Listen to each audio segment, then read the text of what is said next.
Hello, everybody, and welcome to Empires of Arcadia. It is Wednesday night or Thursday morning if you are in Belfast, and we're here with a little bit more Empires of Arcadia. So, Trump, why don't you tell us how your week has been before we get into it? Sure. Been a good week. I've been moving all my board gaming online to Tabletop Simulator and starting to get a lot of epic games being played there. So this is my new life. How you finding Tabletop Simulator? Clearly nice if you're moving to it, but It's the best option. It's not quite as good, but what can you do? got it. I appreciate your honesty. What about you, Mr. Devin? How's your life been? Dude, I'm playing a shitload of Path of Exile. A lot. Like, a ton. I really love Delirium League. It's amazing. Playing a hardcore DD Necromancer. It's loosely based off of Zizaran's build. And has since been a sort of custom thing. I'm really, really enjoying it. It's super fucking fun. Ready for some Dungeons and Dragons. I had a really good episode last time because I completely closed chat. I'm doing the same this time. It's going to be here with my friends playing Dungeons and Dragons. It's going to be an amazing experience. And then other than that, I'm working a shitload on the agency side because everybody's moving their budgets from physical to digital. So I'm doing like 4 RFPs like every week. So it's like a shit ton of work. Yep. That sounds about right. I can see that it's starting to affect you. You have a little bit of a crazed look in your eyes. Your hair's a little wild. Dude, I look like the fucking villain in a disco movie. It's fucking insane. I can't even fucking stop. Like this is it's out of control. Wait, what is the villain in a disco movie? Like the person who wants to shut down the disco? Yeah, like the guy that like comes out on the floor and like starts dancing and like the guy has to beat him in a dance off. That's me. Oh, okay. Yeah, so yeah.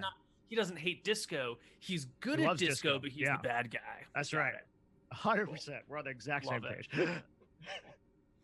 And what about you, Destiny? Same old. Fantastic. Perfect. Yeah. All right. Ziz is busy. I think scenes are all finished setting up. In theory. Look at that. That's stalling. We can stall like no one. All right. Where last we left our party, you had a session-long epic battle. And it was a mess. You slew countless monsters. All sorts of regular-sized Ankh eggs. The queen Ankh egg, you crushed their eggs. You've splattered everything. 2 of the party members are conscious and barely at any HP. 2 of the party members are basically dead and need 1d4 hours each to recover. But you're still in the Ankh egg lair. So what are you going to do? And there might be more of them. Yeah. That's Corin, right. Zai. Well, we need to get out of here fast. Rules question. If I am holding someone, does slow fall still work for them? Since I have a ability where if I hop off, I don't take damage. Great question. You know, like in the movies where the ninja like has a person, they go whoosh, they land. Yeah. Yeah, that's how I kind of envision it. Like leap off a building with them in my arms. 4th level, you can use your reaction when you fall to reduce any falling damage you take by an amount equal to 5 times your monk level. So it doesn't actually make you fall more slowly despite its name. It just reduces your falling damage. So if you jump off something with it, you can reduce your falling damage, which if you're carrying them, I suppose it only makes sense to translate to what you're carrying. So yeah, it's fine. All right, we need to get out of here right away. Are we supposed to see where we're at right now or no? Here we go. Yes, back to the Ankh egg lair. Okay. Yeah, I guess we got to carry these 2 back to the entrance, huh? Yeah.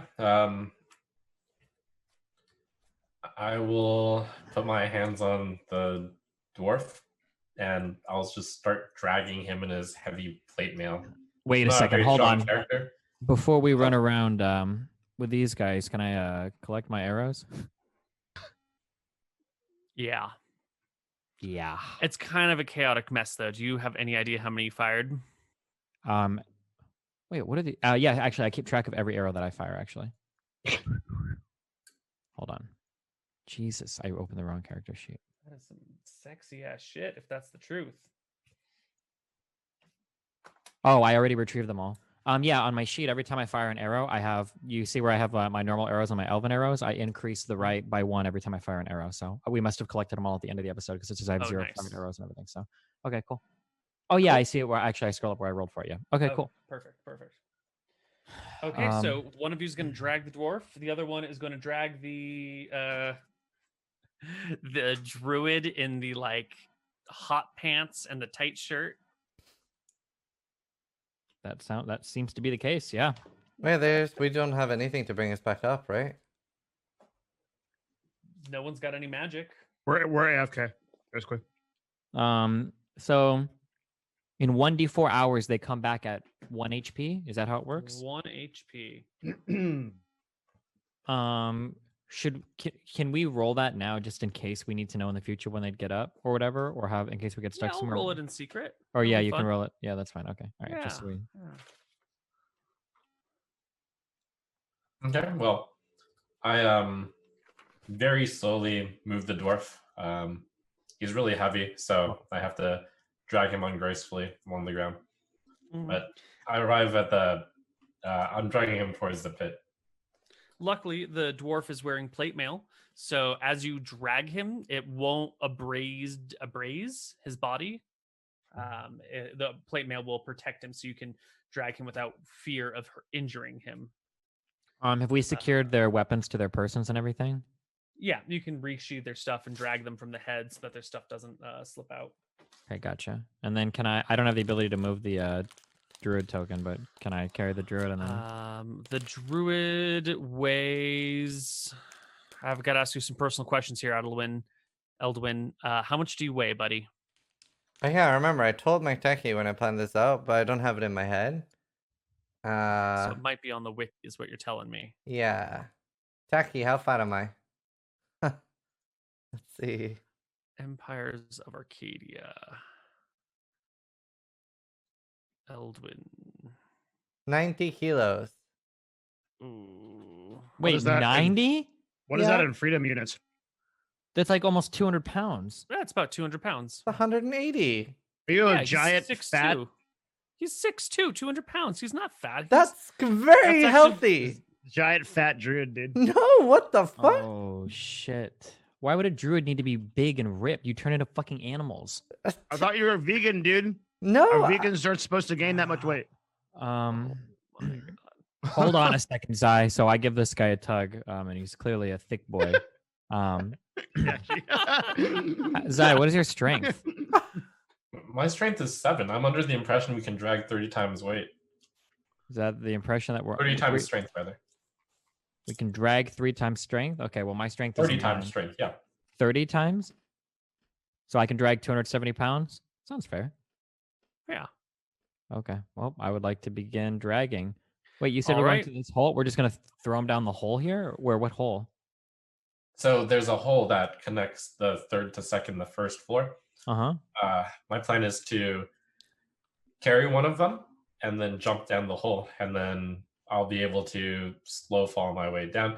And this is the point where you should tell me if there's any problems with my logic in, jumping down with a carrying plate mail. Heavy dwarf. Yeah, so I think if you were to fall down a hole, you would take damage. If you fall down a hole with like a giant weight on you, you should take more damage. So if you're going to fall down with a person on you and you're going to absorb their impact, I would say you would take double the falling damage because it's probably about double the mass of you, roughly speaking. So if you want to jump down with these people, it's going to be like a 25-foot fall. You'll take 2d6. With a person in your arms, it'll be 4d6. With 2 people in your arms, it'll be 66. And then you reduce it by, 5 times your monk level? So reduce that shit by 25 damage. So you could easily 30 damage. I'm 6. So I guess right. I can take your 66, no problem. Yeah. You should be able to carry one, and then I don't know how you're going to push them both on top of you. But if you can manage to like grasp them and tumble, you can slow fall your damage. Well, hold on. What is falling damage again? D6 per 10 feet. I mean, theoretically, if we just roll them both off, we could give them medicine checks at the bottom and pick them up. Or what's the plan for the second guy? Because you're going to go down the hole, and then what? I'm just up here doing Just nothing. carry them both. Oh, you're going to carry both bodies and jump down with both of them? Yeah, just to make sure that's legal. I'm pretty sure that would be far past my ability to drag. Yeah, I think it'll have to be the sort of thing where you stack the bodies on top of each other, you hug them from the top, and Corin like tips the whole lot of you over, and then you tip and fall, and hopefully you land on Imagine the we bottom. somehow roll so badly that we literally die here. The end Yeah, of the that could- campaign. Yeah. Could happen. Obviously, I know this is just up to you on how to interpret Slowfall. You're telling me the most that I could expect is 66. Yeah. Okay. So you can reduce by 30. You would have to roll a literal max roll to take 36 damage or 35 damage and get knocked out, right? Yeah, there's no way he's not going to make it. Well, out of hold this. on. No way. That's not true. There is a way, which is very low. Yeah. No. He rolls 36. He reduces it. He only takes 6 damage. Wait. Oh, I'm Yeah, sorry. But I'm 66 hearing, is very hard to roll 30 or above damage on. It's very hard. Yeah. It'll He's average saying 66, so the max damage could be up to 36. Yeah. That's Yeah. right. But it won't happen. But the chances of that are insane. Well, Astronomically. now low. that you guys have jinxed it for so much, I feel like it's more likely. All It's right. Well, 1 in I'm ready when you are. We're 46,000. wasting It's time not in gonna here. happen. Koibu's dragging in more fucking dudes. I feel it. Yep. All right. All right. God. Drag Oh. to the pit here. I carry them both in my arms. I definitely can't move. All right. I brace myself. Let's All do right. this. Corin, would you roll me the damage we deal to Trump? I'm just rolling a Now, 66. the plate mail is actually going to increase these all to D8s because it's sharpened. I'm just fucking with you. Good one. Sharpened, dwarven, pointy armor. I put spikes on the plate. Yeah, easy peasy. 23. Okay. Now reduce that to 0. Yeah. I'm on the first floor. Corin, Down okay? Yeah. hopefully you make it down here fine. I glance around. Looks like there's nothing here. Yep. I'm gonna wait for you here. Okay, so you said it's 1, 2. Can I jump from like one into the other and then over to the other like that? Oh shit! Sounds pretty possible. Give me a really good acrobatics or athletics check, and you can do it. Do you need a pretty good one or a really good one? I need like a 17. Okay, yeah, I got you that. Fuck. Okay, never mind. Well, Nope. You tumble. You will take 9 points of falling damage as you like land very uncomfortably on your ankle. Okay, got it. All right. The party is down on the first floor, gathered together. It's going to be a long haul to drag these people through the miles of tunnels back. But you've got one of you has one of you has the other, and the dragging begins. And that's when I collect my dice No dice. and make a check. No, I can't find my other D10. you're not allowed So, dice anymore. Devin, would you roll me 1d10? I'm rolling a d100, and I've got one of the d10s, and I need you to do the ones place for me. How? What? 1d10. Without the slash, but yeah, or the slash in the correct spot. Yeah, yeah. All right, there we go. Sorry. Easy peasy. You can drag them pretty far. You will get to about here. And it's as you're dragging these unconscious bodies back through to the main hallway that you see something. It is not an Ankh egg at all. It is something far more terrifying that sort of begins to appear at the edge of your vision. It is... Oh my god! Oh my god! It is a weird stalagmite looking thing of flesh and teeth and eyeballs and tentacles that is like slowly slithering across the ground. And I don't know if you're going to fight it. I don't know if you're going to run from it. I don't know what you're going to do to this thing. But we should act in initiative rounds at the very least, just so we can do actions, reactions. Sure. So can I lawyer something real quick? Yeah. Mm-hmm. I think if we start initiative, I think we should start it at, I'm going to say 55 feet. Yeah, because I should be able to see out to 60 feet. So I should be able to see him come in and then okay. Yes, we should start at max vision distance. You're right. I think this is max vision distance. That's about as far as you can see it coming. Sure. And I'd even give you 5 feet because maybe Corn wouldn't see it immediately, but that's max right there. Yeah. Yeah. Okay. One of you two roll initiative for yourselves, and then we'll just see who reacts first and how it goes. Are we both rolling or just rolling for One the of party you. again? Yeah, just one of you for the party. Do you want to do it or do you want me to do it? I mean, it should be one of us. So here, I'll roll. One of you two. I haven't rolled in a while. Okay. All right, Zai. Party goes first. You see what appears to be a roper. You guys have heard legends of these creatures, maybe not. You can use any knowledge you know about them already. Go. You know what that thing is? Good question. Is this a nature check? Something else? Nature. That sounds like a good one. What kind of Okay. legends have we heard? I'm trying to figure it out. Subterranean monster of some kind. Yeah. It looks like one of those monkeys that we encountered earlier, just not a monkey. This is terrifying. A monkey thing. Do I remember anything? Are we allowed to do independent history checks, or is this like or nature, or is that a party roll? We'll just take his d20 roll and add your modifier to it. So he rolls an 8, and you have a My modifier mod of is 0, 0. so you'll get an 8. Yeah. So Okay. you're both, I don't know, weird subterranean monster. Who knows? Either You're way, surface we creatures. certainly can't move our allies, and if we leave them here, it'll devour them. So shoot it. I drop the dwarf. I pull out my. Actually, I drop the dwarf and I direct Corin to shoot. Okay. I open fire. All right.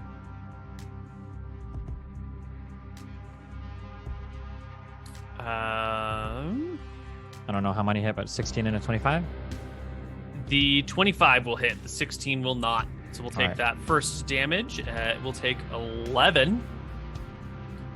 All right, I'm gonna step in front of Corin, and I'll use the ability.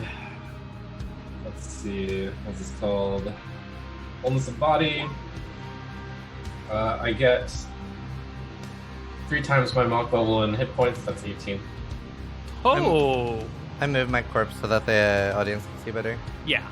That seems fair. Actually, I'm gonna move it even more. That's right. Call it a corpse. Get used to that. Wow.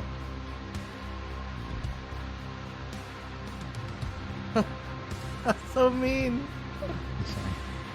Okay, so that's my turn. Wholeness of body takes the action.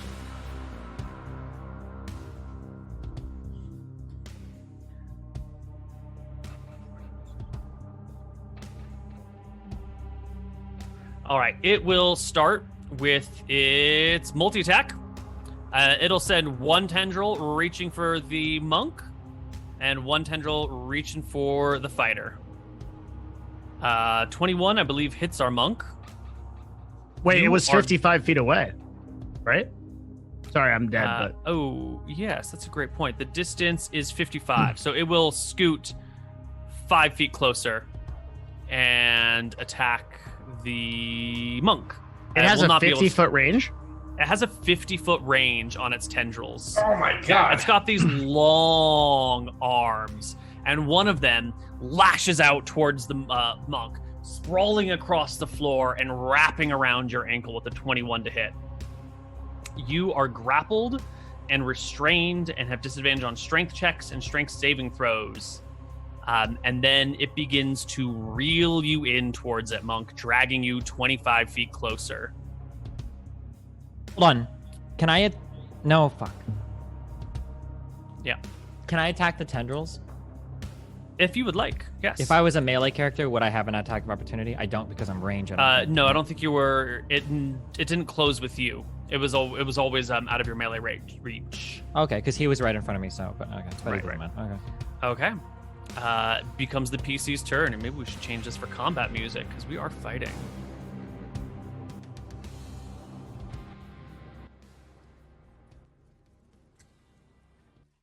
All right, PCs, you are in it now. Zai, I don't know about this one. Maybe we should just get out of here. Maybe he won't eat the bodies. Maybe he's just a little grumpy, I don't know, tunnel wander. You said we are able to shoot the tentacles, or no? If you would like to, yes. Help me get out of this thing. Am I able to shoot the tentacle that's wrapped around Zai, or are we going to incur some friendly fire You'll penalty? need some like parallax, so that Zai won't be blocking you. But if you can get to the side, you can get a clear shot at it. So like this should be fine? That's fine, yeah. Okay. I will take 2 shots at the tentacles. Okay. Shot 1, 25. Shot 2, 19 to hit. You said my 16 missed, so he's got at least I did. 17 AC. Yeah, I just want to double check, see if I can get some stats here. Yeah, so you can shoot the tendril. The 25 will hit, the 19 will miss, Okay. actually. Oh god. For 14 points of damage. That's very good. You will sever the tendril and sort of just pin the front of it to the ground. I guess you can't pin it to the ground, stone here. You'll just cut the tendril sheer off. The 2 ends writhe around. Even the end attached to Zai's leg keeps flailing and twitching and spazzing. Zai? Okay. This is the point where you tell us at what speed we were able to drag these guys while we were walking for miles. Probably quarter speed. So instead of being able to move and dash at 60 feet in a round, you could drag them at 15 feet per round. Okay. That's, going full speed. I don't know if you can maintain that over long periods of time, but in short bursts, it's fine. Corn, we have to make a terrible decision. And I am going to say we will save Flintheart. Let's go. I start dragging Flintheart, and I ask for Corn's help. So both of us would drag him? Yes, that's the only way we can get out in time. Do we If you get... both drag him, you can move 30 feet per round by dragging him. So I walk back to I walk back to Flintheart and start dragging him. Oh, right, because Flintheart is actually here. Right. Okay, can we have... So bodies are where they should be right now, right? Bodies are where they no, should be right actually, now. I started there and then dragged it out so chat could see better. So Okay. maybe it'll miss me. Maybe it'll chase you guys and not see me. That's a possibility. You could drag him into the corner or something, right? And then, I can't talk. I'm dead. Okay, I've used 10 feet of movement. I have 20 feet remaining. So, we're doing... Okay, I shot. Can I still drag? Am I able to do that? Yeah. Kind of like an item interaction, or I don't know how... Yeah, it seems like an action to drag somebody. So I think you spent your round freeing Zai. Zai gets into position, maybe drags Flintheart to something like this, so that you guys can together collectively move next round. Okay. Probably a little bit further. Yeah. Okay, this is If my you're dragging max. by yourself, then you can do it 15 feet in a round, and you have to move already, so that's 5, 10. Yeah, this is probably fine. That's fine. We can do Okay. it. Oops. Yeah. I'm dragging, which means I'm ahead of the body. So I'm also consciously using it as a little bit of cover. All right. This creature reaches out its tentacles.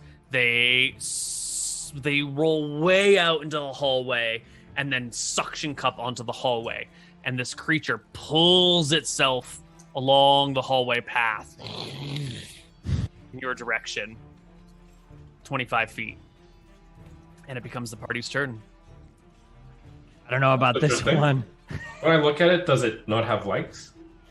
It does not have legs. It's like a gibbering shaft of flesh with long, sticky, suction cuppy tentacles all over it, and sort of like a oddly conical shaped head with a single eye implanted in the middle of it.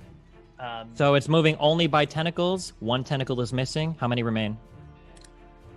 I believe 5 tentacles remain. I think they've got 6. Okay, I would like to focus. The one tentacle that I took off came from the left or right side. It's arbitrary here, but Left. okay. Then on the left side, I would also like to shoot at his left, whatever is the same side, right? I would like to shoot. Yeah, one arrow. I have one elven arrow left, so I will be firing that. 20 to hit. Is it meet or beat? That's a hit. That's a hit. That's 10 damage. Sever a tentacle for 10. Okay, and then switching to normal arrows, I will fire. 16 is a miss. Is a miss. Yep. All right, seeing Corin's action, I'm going to drop Flint Heart and I'm going to pull out my longbow and shoot in that same direction. Okay. 19 let's- is no good. But maybe your second shot. Yep. Oh my god, 19 is no good. Here's the second. Woo. 22 will hit though. For 5 damage. Yeah, you lodge an arrow into a tentacle. It sort of writhes and twitches. You've cut off 2 tentacles from its left side, none from its right side. And the one tentacle remaining on the left side is wounded. So it throws its tentacles back into the darkness and drags itself away from you. Out of sight. Player's turn. Drags itself out of sight. I'll move forward 30 feet. It's still out of sight? Well, I don't know if you can see it. I'm assuming it was out of sight at that point. Well, because Yeah. you said he could only move 25 feet. I could still see it. Now I just moved forward 30 feet. So but I it can't. looks like you guys shot Uh-huh. and then backed away, and then it backed away. So now you're moving forward back to where you were before, but now it's already moved beyond. Yep, you're correct. Okay, I'll move up here. I would like to ready an attack at a tentacle if I see a tentacle come down the hall before it moves. Okay. And then that's my turn. Zai? I'll step up and mimic Corin. I'm aiming towards the hall too. All right. Well, the creature doesn't approach you, but you can hear this like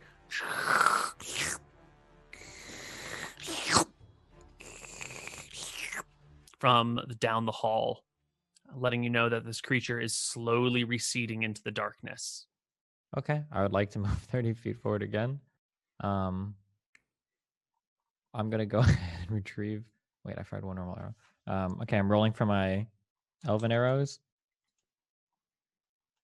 So it's 5d2 for 5 arrows. I pick up on 2, so I get 3 back. Alrighty. And then I had 1 normal arrow. All right, that is broken. Okay, cool. Okay, retrieve my arrows, going back to the druid, and I will begin dragging him down the hall again. Okay. How You got- tall is this tunnel again?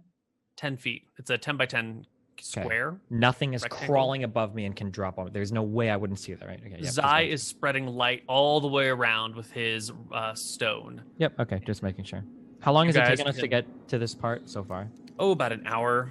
Oh, if you're dragging people, maybe like 2 hours or 3 hours to get here. They haven't taken woken us- up yet. Okay. They both rolled 4 and they're 1d4 Koibu. That's 1d4. Okay. You Alright. can drag them back down the hall, and eventually they will awaken as you huddle by the door. Big stone happened? door. Well, Wait, who's awake? Y'all. Oh, we're both awake? Yeah. Oh, shit. I got to get in the game, dude. Oh. well, I think we killed the queen. Good job, guys. Oh, what the fuck? Oh, that's great. I If thought that's we how were you dead guys for party, sure. you should have told me before. Where the fuck are we? Oh, We have managed to retreat to the safety of the door. Excellent job, all of you, for taking down the queen. you mean you dragged me out of there? That's right. Flint Heart stands up. Which one of ye? That was me. Flint Heart walks over, and extends a hand. Says, "You're a good get.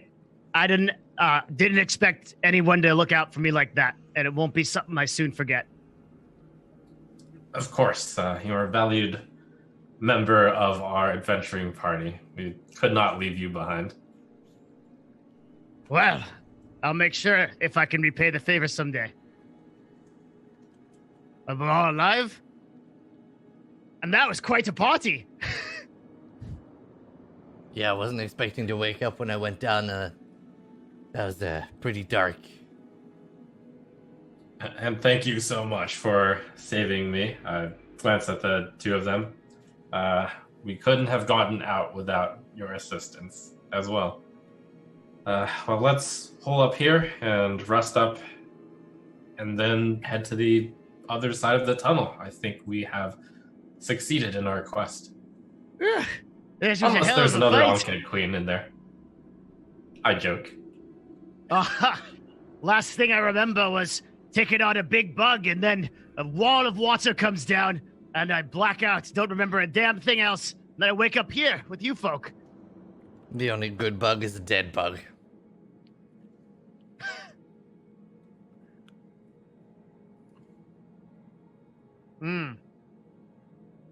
So we're gonna rest, I think. Yeah. Mm-hmm. Short rest indeed. All right. You rest by the gate. You are unmolested in your time. The bugs do not return. They do not skitter at the edge of your vision, probing you, keeping an eye on you. You are left in peace. That's cool. Great. Woohoo! I'll spend a bunch of hit dice. Same. Where?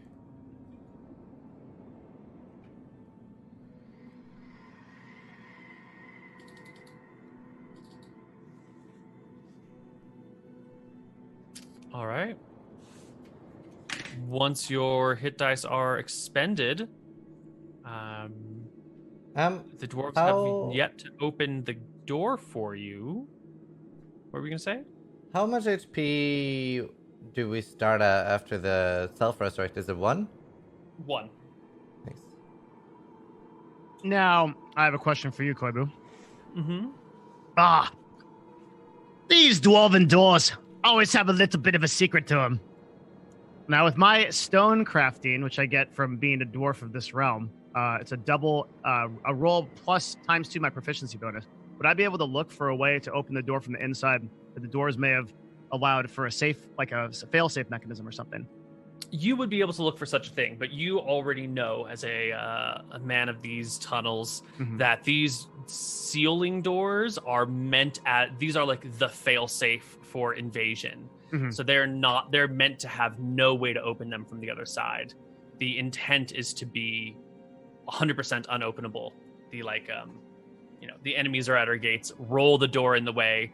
Fuck it. Anyone who's on the other side, we don't need them. Or, they're being sacrificed for the greater good or whatnot. So, Pointheart walks around the door, takes a look at it. Me ancestors built this door to withstand anything. I don't think we're getting through anytime soon. We could pack it up, have a nice old campfire, have plenty of food, and some ale, and wait for me brothers to return. Or continue down the path, but I ain't got shit in me. Not a lick of spell or anything.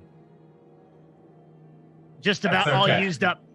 We have your sword, and that's what's important.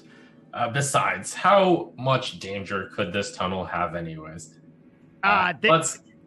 Let's go to the end of the tunnel and complete our quest. Yeah, what's the worst that could happen in a dark dungeon full of bugs and beetles? Great. Well, the tunnel is many miles, and I'm sure we could report back to me brothers and tell them what happened. And perhaps rest a bit and see the rest of it. Anything that's going to be there is going to be there next week. Was there... Do you have an estimation on how far down the tunnel we made it? What do you mean? Like, How far We to sent the other cat, entrance? Yeah, we sent the cat to the very end, and he walked to that big room. It's a couple miles. A couple miles. The Was whole tunnel there- from IU to the other side is a couple miles? The tunnel from where you're stationed now to where the cat went is a couple miles. But we're asking, I feel how like I'm far did getting we get different into the questions. whole tunnel?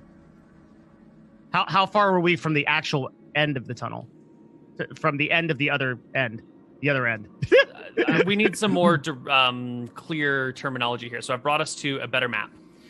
You guys are effectively on this square here, on Langport, the old town of Langport, which is where the cat had gone to. The cat had entered the very edge of Langport.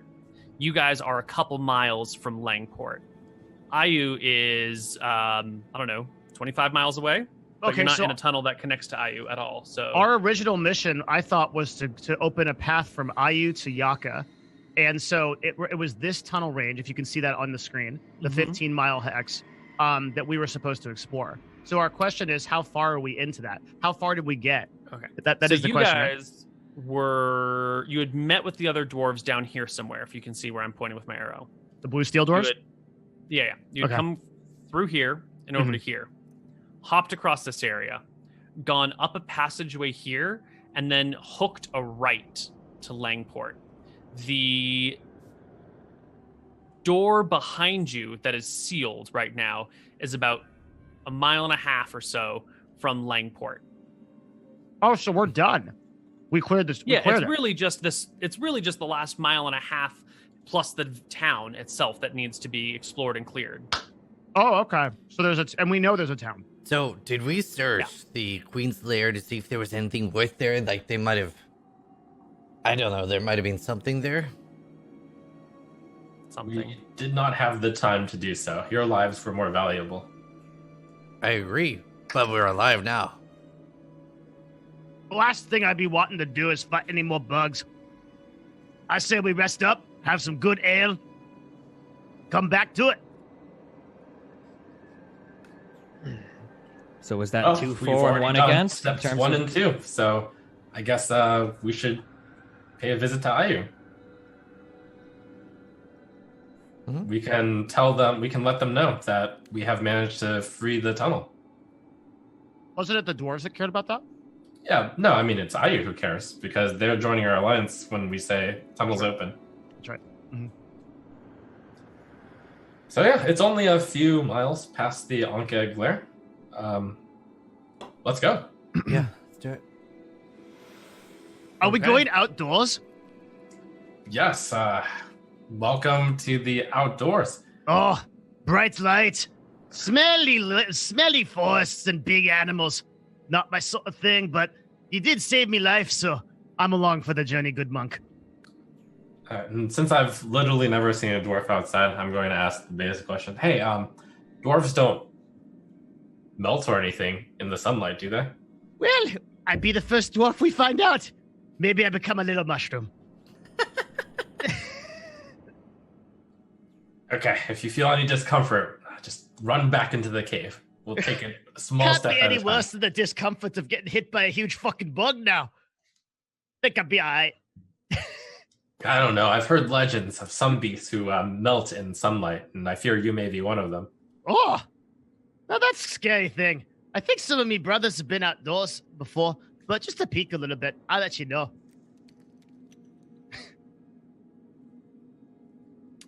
All right. The party would like to go and explore the tunnels. So you can walk a couple of miles until you get back to this area, where to the right leads you to the Ankh-eggs, and straight ahead, in theory at least, leads you to the town of Langport that the cat saw for a brief moment. By the way, I conversed as we walked down this tunnel. Nasty creature ahead. Something with long, ropey arms. They stretch out farther than you could imagine. Flint would know what that is, right? You would definitely know what that is. Ropers are underground creatures. You've seen those motherfuckers before. Every now and then, one of them will find a way to squeeze past a door that isn't built well enough, or squeeze through a tiny crack in a wall and enter your city, and it'll abduct people that aren't paying attention. It loves to send a tendril out to just around a corner to feel for something and drag it away. Sometimes it'll drag away food. Sometimes it'll drag away people. Children are the easiest to get. It would be the same as the 2E creature. Moves really slow, right? Has really long tentacles. Is the same? It can move itself pretty slowly. You would know that it can also move by suctioning things and dragging its body along the floor. But then it's using its ropes to drag instead of just walking. Oh, that be a roper. I remember that. See, one time we forged some very nice boots, and I like them a great deal. I leave them for overnight, And one of them tentacles comes in and steals the boot right out of my forge. Can you believe that? I never got it back. Don't know where it is to this day. Maybe it's that fucker that has it over there. We should go see. Looks like it moves very slowly, though. So I think that Corn Takes hours to go anywhere. Probably still fucking down to the thing. Corn could probably take it out by himself. We need to make sure not to get too close to it. As long as there's not a roper hive around here like an oncake hive, I'm sure we'll be fine. Yeah, I don't want to deal with more of that right now. A roper queen.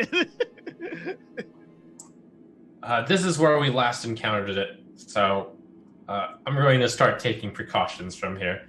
I drag out one of my light stones and I throw it as far as I can. Would I know if they don't like things? Like, how do dwarves like ward them off? Like, is it bright light? Things like that, maybe?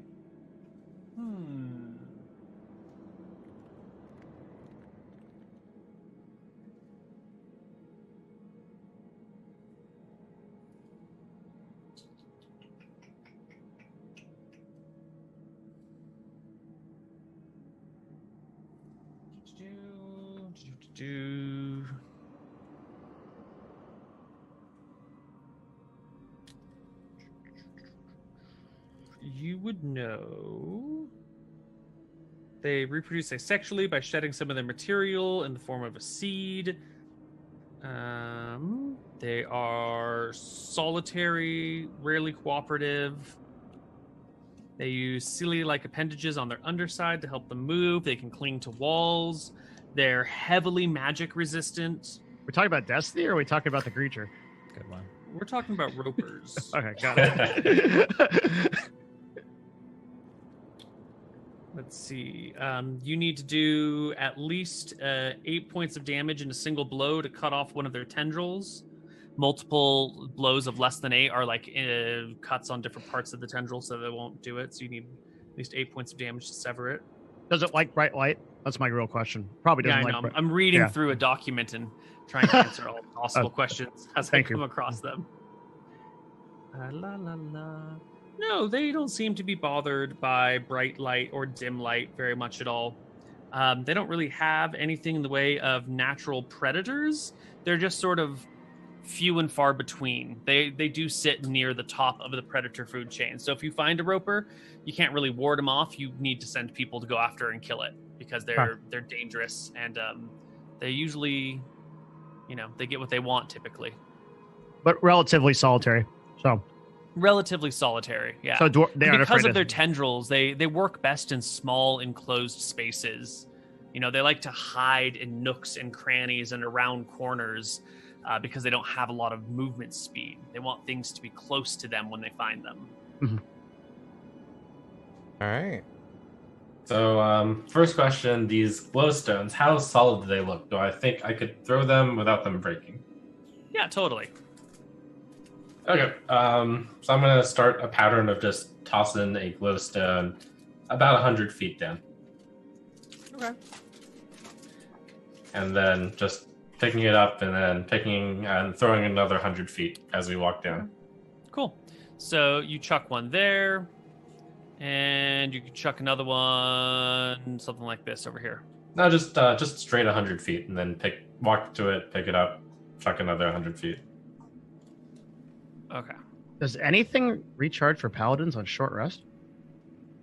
Your HP.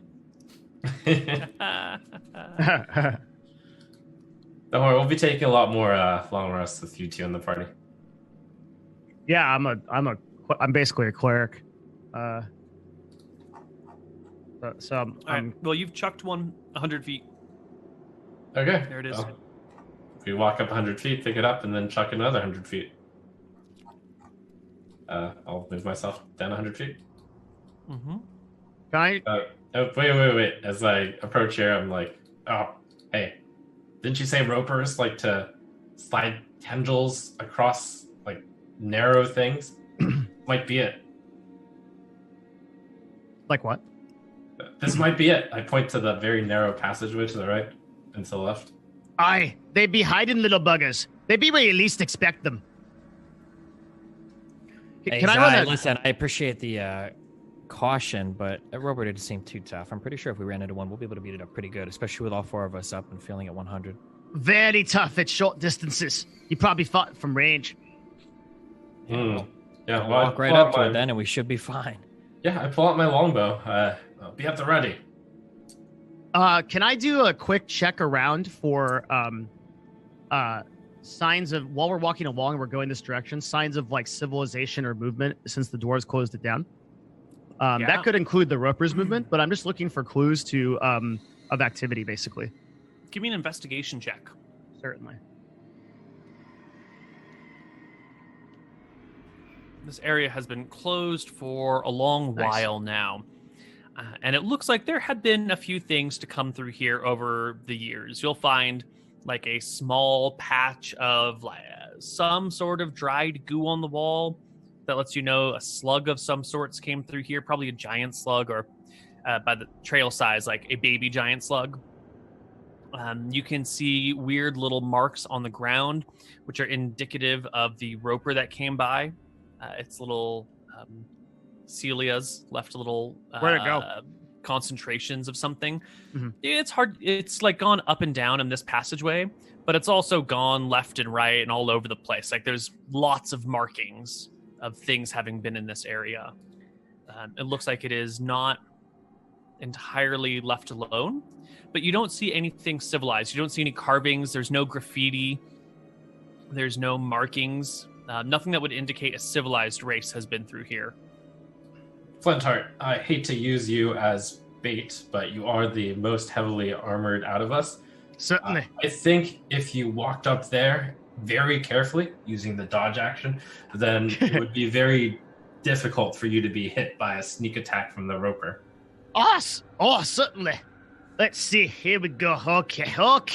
It's not going to be like the last time when you told me to come in. They'd be right behind me, right? Yeah, we'll be right behind you. Okay, then let's get to it, lads. Oh, look at me. Here I go. I'm a little dwarf running down the channel all alone. It would be a shame if something got a hold of me here. Oh, bangs the sword against the shield. Oh, it's a big shame. Big dwarf all alone here. Ain't got nothing to protect me. Clang. Clang. Do you want to go ahead and move yourself, dwarf? Oh, I'm sorry. I off? didn't know we were like, yeah, sure. And I'm doing exactly as Trump said. I'm taking a full dodge action. Yeah. Oh, yes, it would be quite a shame indeed. Quite a shame if something were to wrap around me right now, and take me into the dark depths. This helpless little dwarf. Okay, looks like he's not here. I appreciate it, Flintheart. We should check out the side corridors. What do we see here? Like, what kind of place is this? These are rooms. Once upon a time, they served probably as houses or maybe storage rooms of sort in this town. But right now, they're empty, devoid of anything. It's been hundreds of years since this was an operating town. The workmanship on the stone is such that the buildings and walls will remain intact, especially in an area where there's not a lot of wind or water coming through. So there's no erosion factors. But the things of life that would have been here have all been dragged away, it appears. Tables, chairs, doors themselves are missing. Something has probably eaten them. You know, Ankh eggs can eat pretty much anything, so it wouldn't surprise you if the Ankh eggs have just, like, devoured anything made of a consumable material. Can I take a look around for anything that might have been, like a secret floorboard or like a panel or like a vault wall or something cool like that? You're looking for the secrets of the Dwarven Society. I am, yeah. Well, if you follow with the rest of the party, you will see the gate to the outside. Mm-hmm. This thing right here is one of those big stone doors that you would use a crank to open and lead outside. This is probably the actual physical door that leads out of Langport and down to the Lang River. Mm-hmm. So the town starts in this corner and just like stretches back north and east. Cool. That's awesome. How big's the town? Like, what kind of sense of it do we have? You would know that Langport was probably home to something on the realm of like 50 dwarves, maybe. So a very small little settlement, mostly just a security force to keep monsters at bay and to protect the area, and then some people who specialized in trade. It's a small little port town. Well, my guess is that the bugs cleared out the whole place. Looks like everything is eaten, even the doors. Yes, we do know that there is at least one roper here, though, so we should do a sweep for it. Let's tug the right wall until we meet it. Yeah. Flintheart, I will require your bravery to lead us. Certainly. So the idea is we're just going to go room by room. Should have said that in character. But... Yeah, room by room. Yeah.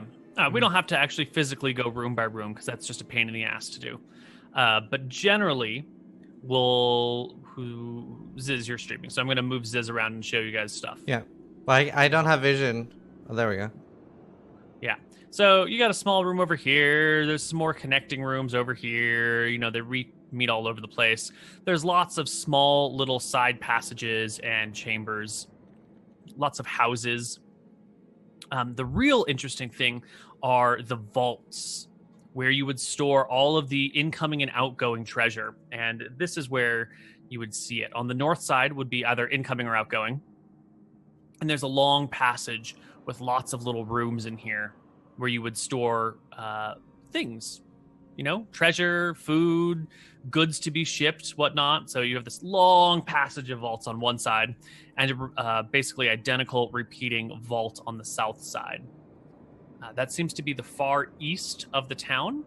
And then the rest of the town is just like this collection of 1, 2, 3, 4, 5, 6, 7, 8, 9, 10, 11, 12 rooms or so, plus the gate room over here.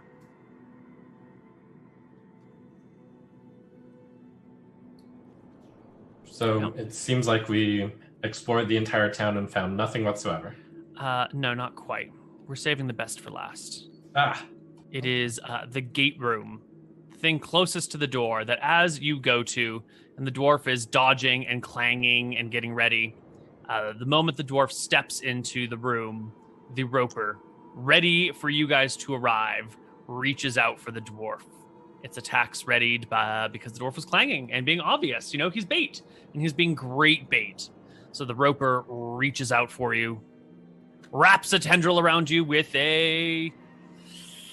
So it would have advantage because it's prepared and unseen as you're stepping into the room. So it'll wrap you with a 22. But I am completely expecting that. And but you're a dodge dodging. Action. Yep. Yeah, Right. So they expect that. Yeah, it would he's just be a dodging, so it counts. 17. Yeah. Mhm. So you can bring your shield down on top of the tendril as it like begins to wrap around your leg, kick your leg free, and on the other side of our break, we'll roll initiative and get into battle. You're Wait. muted. I can't hear anything. Yeah, he's muted. Hello, everybody, and welcome back to Empires of Arcadia. I forgot I'd muted myself. I believe it's combat time. What? So, Oh, the yeah, dwarf that's is in right. front. I totally forgot what we're doing. So, since you're in front, Mr. Dwarf, why don't you roll initiative for the party? Nice. It's a good dwarven initiative there. Hearing the clatter of the tendril, I immediately leap into action. I rush right past the paladin, and I get to the behind of the roper. Gotcha. Is it still missing 3 tentacles? No, it appears that in the time that you've rested, it has regenerated its lost tentacles. So I will come up here and flank it with the monk. I will draw the sword of flames, put down the tower shield, and strike twice at the creature.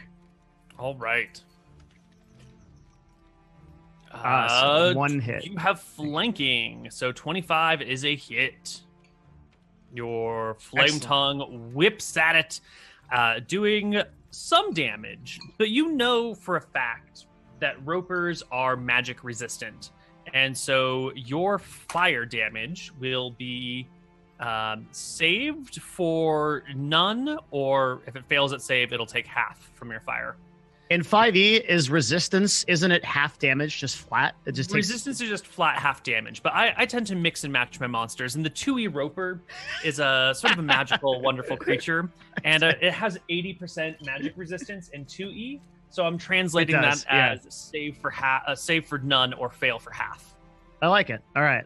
Okay. Yeah. I just the 2E feel gets me going, even if it's not advantageous. So all right. It's just a little bit here, a little bit there. Let's just spice it up a bit. Yeah, it won't even take any fire damage. Your flames do nothing to it. Don't even dry out the mucus that covers its body. Does magic resist? Does that just mean elemental resist, or does that mean resist to like magical weapons as well? All magic. Well, this is a magical weapon, so it did Right. resist it. Yeah. Mhm. Yeah. Oh, so It took the slashing damage though. It took the slashing, but it Yeah, resisted the fire. Okay, that's my question. Okay, thank you. Yeah. Gotcha. Mhm. Oh, appears this thing not feel the flame a little bit. Be careful. All right, I'm gonna punch it in a place that I think the roper has like a critical, chi point gathering spot. I mean, it's first stab at it with the quarterstaff, 23. I'm tossing a stunning strike at it. Alrighty. So you are familiar with the various chakra points on a person and the lines that power them and where they meet and flow. And so you can see it's got these 3 tentacles that come out from the right side, 3 tentacles come from the left side, and it makes sense with your understanding of chakras and anatomy that the underside of these tentacles, similar to an armpit, would have such points. So you land a kick or a strike of some kind, quarterstaff blow, right in that section. It takes 9 from the bludgeoning. You can spend 1 key point to attempt a stunning strike. Yeah, and it gets a con save. And passes, no problem. Okay, Ignoring your here's stun. another quarterstaff attack. Pow. 26 hits. And here's another stunning strike. And another con save for the creature is no good this time. And I finish Now, it off with a kick. Here's the to- real question. Is stunning strike magical in nature or physical? The way you made it, you described it, was physical in nature. Dude, she You're is hitting a key point that is stunning a person, not an actual magical spell-like ability. So we'll let it slide here. But that might mean if something has resistance to non-magical bludgeoning damage, that your stunning strike might be weak against that creature makes in the sense. future. Yeah, Just so nobody would we're say that all on like an even keel. Goku's Kamehameha wave. That's not magic, right? That's physical. It's key, right? my martial arts I- teacher taught me that. I'm Yeah. embarrassed to say I've never actually watched Dragon Ball Z. Fucking So, serious? all my friends as kids watched it. They all loved it. And I was watching Slayers and didn't get into Dragon Ball. That's Yeah, the what reason is it? Layers. That's Oh, the it's reason I'm a D&D person. Is it really a D&D anime? Slayers? Oh yeah, it's D&D anime. That It's sounds sick as fuck. A When did this come out? spellcaster and a warrior. Like 94, 95. Holy shit! It's old school D&D comedy anime, basically. I'm gonna pick. An I'm gonna adventuring watch party this. goes around to like save the world and just murder hobos everything and destroys towns in their wake. Is that the kind one of with the fucking up and dragon accelerating Tiamat? things. No, Oh. no. That sounds amazing. That's cool. Yeah, it's got the dragon slave spell, Sword of Light, Oh, it's with Lena Trolls. Inverse. Lena Inverse. Yeah. Okay, I watched some of this. I didn't know that was based on Yeah. Dungeons and Dragons. I mean, it's not like based on Dungeons and Dragons, but it's essentially like someone played a bunch of D&D and was like, fuck man, I'm going to make a manga out of this and someone's going to make it an anime one day and it's going to be great. True. Okay. Yeah. I did watch a lot of Slayers. Yeah. I had Yeah, I a friend watched a who that bunch was of their Slayers. favorite. That was their whole shit. Yeah. Some Hmm. good shit. Anyway, he fails the stunning strike and your last blow hits him for 9 again. Perfect. So he's stunned right now. Yes, the creature is stunned, I will be indicated by taking the swirling purpley thingies above its head. I frostbite. at advantage. Ooh, one is going to be a Ooh. crit. Mhm. So hold on, shit is super laggy. That's the first shot. I think the second shot would have missed because my highest roll was a 15, right? Plus 10 is a 25. Oh, you're right. Okay. Yep. So should I just click twice for Sure. crit damage? And here's or a what? quick chi lesson for everyone. Monks make careful study of a magical energy that most monistic traditions call chi. This energy is an element of the magic that suffuses the multiverse, specifically the element that flows through living bodies. Monks harness this power within themselves to create magical effects that exceed their body's physical capabilities. Wait, that makes it sound Right. like it is magical. So do you want this to be a physical or magical effect? I'll let you decide because I think it's going to be equally beneficial and beneficial to you in the future. No way is that a real word. Hold on. It's not a word. It's not. It's Don't even it Google that sounds shit. it sounds like it's a magical effect to me. It is, but I'm going to let Trump make a decision for his Ah. character. That's cool. Okay, I'm looking through it's a section literally setting the magic of cheat, so I'm gonna say it's magical. Okay, then I will give him a chance to magically not be affected by the thingamajobber. He'll get essentially a 50-50 chance here. High is good for him. Rolling the dice. Should have rolled it by hand. 3. All right, so he is stunned. Perfect. And I did frostbite as well. And you did frostbite. TC 11, Right, so he 15. will get a con save for half and failure for 0. Pass for none, fail for half. DC is 15. He fails. He will take half damage, which is 5, because he is resistant. Excellent. And Corrin, will you roll your damage on your arrows that hit? 1 crit and 1 hit? Yeah. So I'm clicking. That's the first damage. Mm-hmm. That's the second damage. I think roll 20, so I get a little. Mm-hmm. Should The say. first one was a crit, though, so you should be rolling extra damage dice. Yep. So do I roll it again or? Just is- roll me an additional 1d10 for damage.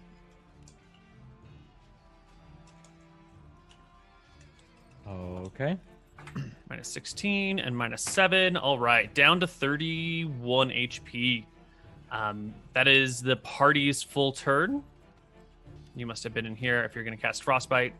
The Roper takes his turn, but is stunned until the end of the party's next turn. So the party rolls around again.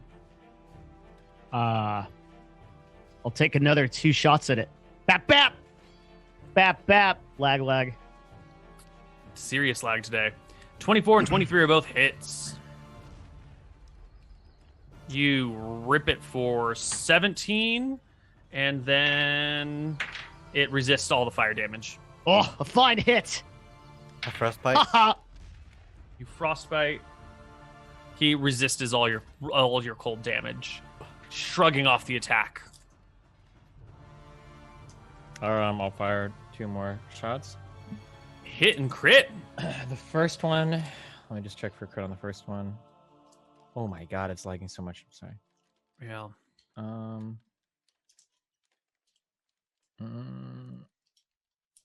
There's the damage for the second one. It's 10 plus 8. The Oh, damage that for will the kill it. First one That's is 7. enough. Oh, Yeah, okay, all right. there we go. The Roper Oh. goes down. Since we're setting up a precedent for this, I was looking it up. I like to go off of the consensus of like people of authority. They're ruling that Stunning Strike is not magical. I don't care what they say. If you want to say it's a magical thing based on that key is magic, then let's He wants roll with you that. to decide, Trump. I want to go with what's accepted, basically, or what. Well, the- but that's apply. Okay, here's Just- why I have a problem with that. Yeah. Because it takes the perspective that there is an objective truth to how things should be done when this is very much a subjective game, and we should each endeavor to make it our own. So if we just go with like what some dude said one time, like we are shutting ourselves off from the creativity of the game, which is deciding how things should go. I think appealing to so-called Sure. authority- I mean, okay, then that's fair. I will say that I was just going off of what I thought it was, and my initial belief was that it was physical also. So we're gonna say it's physical. Perfect. Physical. Love it. Are you? That's like your decision forever. Yeah. So when the next time like a physical guy comes along and he's like, "Hey, I'm a tough physical guy," we're not going to be able to stun him. You know that, right? Wait, Well, what? the cool thing is I have something called Chi Empowered Strikes, where my unarmed strikes count as magical. Ooh. Okay, that's pretty neat. Oh, when they have resistance and immunity to non-magical attacks and damage. Ooh. All right. Love it. Nice. Okay. Well, So the basically, I monster can slain. make my fists magical when it, is important. Otherwise, they're default physical. You are here. You have found the chain, which is still intact, good dwarven steel that hasn't corroded over the years. If you crank this sucker, the door will roll open and you will be able to go outside. Can you Huh? tell us about this room with the thing in it? What's that? It's the chain that opens the door. Oh, This is the crank that cool. that opens to the outside. What are those pots on the ground? Are they full of gold? These are columns that hold up the ceiling. Are they full of gold? They are full of stone. Well, that's gold to a dwarf, let me tell you.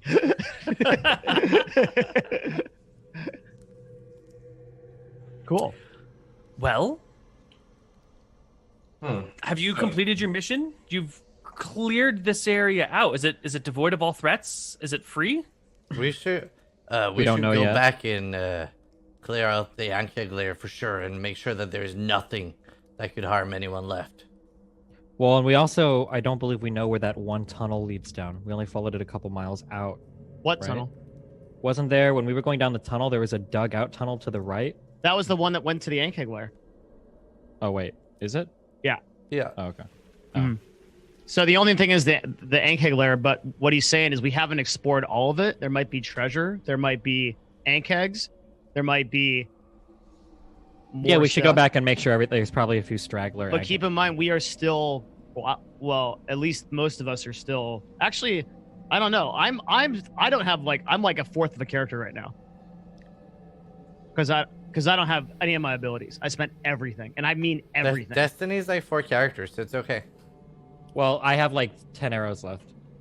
Yeah, But I so mean, we're- right, but you're like, the majority of you comes from your AC and your auto attack, so like you No, have... it doesn't. It comes from my Paladin ability. That's what really did a lot of the work last fight.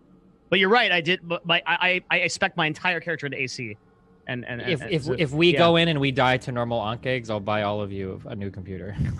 fuck yeah, I need Unless one of it's those, like a- dude. Poggers, That sounds dude, I'm massive. But inting. yeah. I'm inting. I'm fucking dad, dude. Koibu, I summon the queen.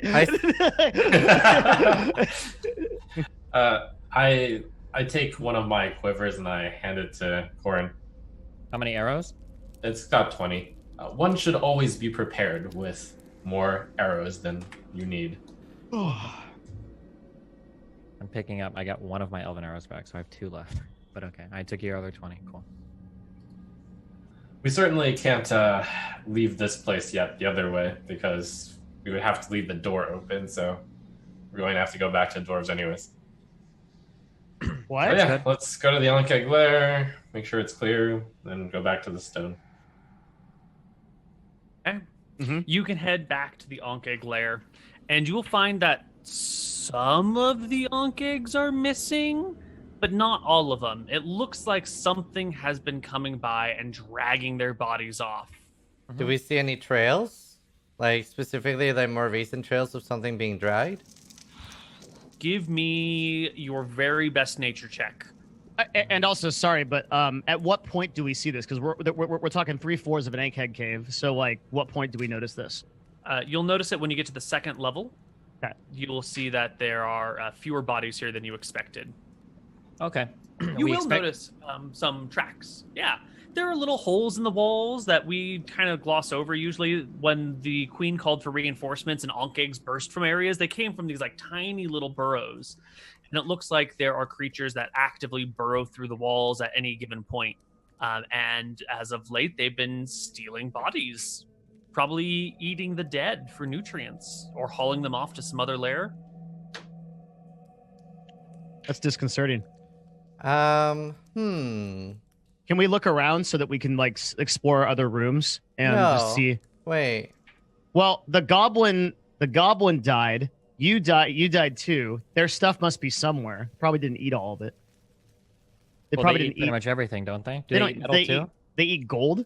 They eat silver, stones. Not metals. Yeah. Well, so Anything organic, really. So all those coins that Grub had that I don't know about, those are somewhere. Okay, true. But so at where I saw like one of these hole one of the the mold, the piles, the thing where they go into the walls, right? What? Yeah. Right. Yeah. I'm prepared for this moment. I cast mold earth and I open up away as much earth as I can. Okay. You can tell us about Mold Earth. I know you put it into chat, but speak to us about it. It does just this work for you? moves earth, so I just move like a huge cube of earth away and put it into the hallway or whatever. So your plan is to walk around the Ankh nest and fill in every single passageway and hole? No, not filling in. I'm digging away to see if something opens up into a hole where we I can see. actually You're not walk. putting earth in, you're pulling earth out. Yeah. I misunderstood. Got it. Yeah, you dig in a little bit and a 5-foot cube comes on out, and you can see that this is like a tiny little burrow that some extra dirt has been moved in. It looks like as it moves up and down the burrow, it moves the earth from in front of it to behind it so that it looks a little bit filled in at all points in time. But it's loose and easy to move through now. I spend 10 minutes and I mold earth to open 20 foot into that where I saw that hole into the thing, into the wall, I guess. Yeah, you can burrow into the wall, pulling earth out, and it just kind of keeps going forward and spinning up and starting to angle towards the up deeper into the mountain. I mean, we could just follow this. Well, now don't we have to look at the rest of the cave now? Make sure that we explore all of it first. Then we can go look at this. Okay. Mm-hmm. Yeah, sure. Okay. I love your American accent. You can. I'm still trying to get it explore- right. It's really hard to get Dowie right. I'm just trying hard. I'm practicing almost every day. for 15 minutes. Yeah. You guys can search the whole Ankh lair. You'll find dozens and dozens of these small little holes in the walls where creatures come and go all the time. What I'm looking for specifically, is treasure, right? Particularly because they're like ants, so they have their specific rooms that they leave things in. So we're looking for the room of shit they don't want to eat but they keep. That's one thing. And then I'm also looking for any other eggs. So there's no chance that they respawn whatsoever. Why don't you give me a history check, Devin, to see how well you paid attention in dwarf school when you were learning how to Would that dwarf? be an advantage because we're literally in a place that is about this? That I'm this is No, I'm Thor's deal? only allowing you to make the history check because nobody else possibly has this knowledge. So just a regular history check Cool. for you. And I'm just glancing around because I know one of the Ankh ate my glowstone. I'm looking for something glowing in the walls. Mm-hmm. Very Fuck. nice. Nice. So Ankh will pretty much eat anything. And sometimes they try eating things that they can't eat, and it just goes through their system and they shit it out. So usually what happens with with treasure from things Ankhs have eaten is that they end up eating the treasure and then shitting it out, and that wherever it is that they bury their shit is where the good stuff is. And you've noticed there's no Ankh poop to be found. So someone or some group of Ankhs has been tasked with the job of hauling waste out of their den and storing it somewhere, or rolling it to the surface, or burying it in a separate area.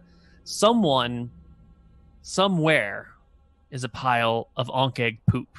And in that Ankh poop would have any treasure from anything the Ankhs have eaten.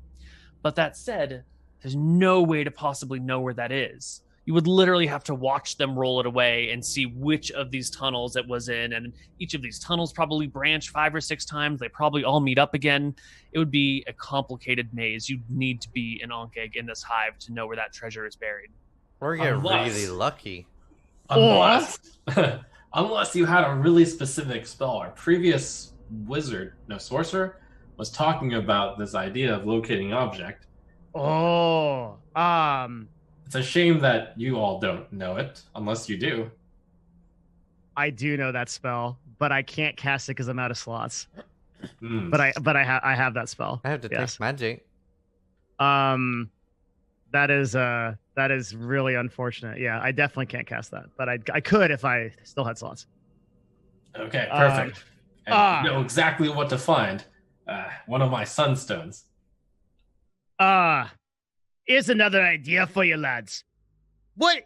We know something be dragging these bodies away. So, we sit in the corners with one of these bodies. We wait. Something comes along, drags it about. We follows it. Or kill it. Whatever. Yeah, I like that. Yeah, it seems simple enough. We could even have worst case scenario. We could wait here for a long time. The Zai, the lightstone you're talking about, it's magic, right? Yep. Well, if I get a little bit refreshed, I can detect magic, and we can find it that way. What we could do is we could literally wait at where the bodies, like basically the bodies have stopped at some point, right? Like they've been dragged off to a certain point, and then the other ones have been dragged off. We hide there, wait for whatever comes back to go get the next one. When it comes back, we fuck it up. Wait, Or follow it. can I cast detect magic as a ritual? Yes, Do you have the ritual caster ability as a druid? I did it. Then you probably can. I Probably do have a don't. ritual caster.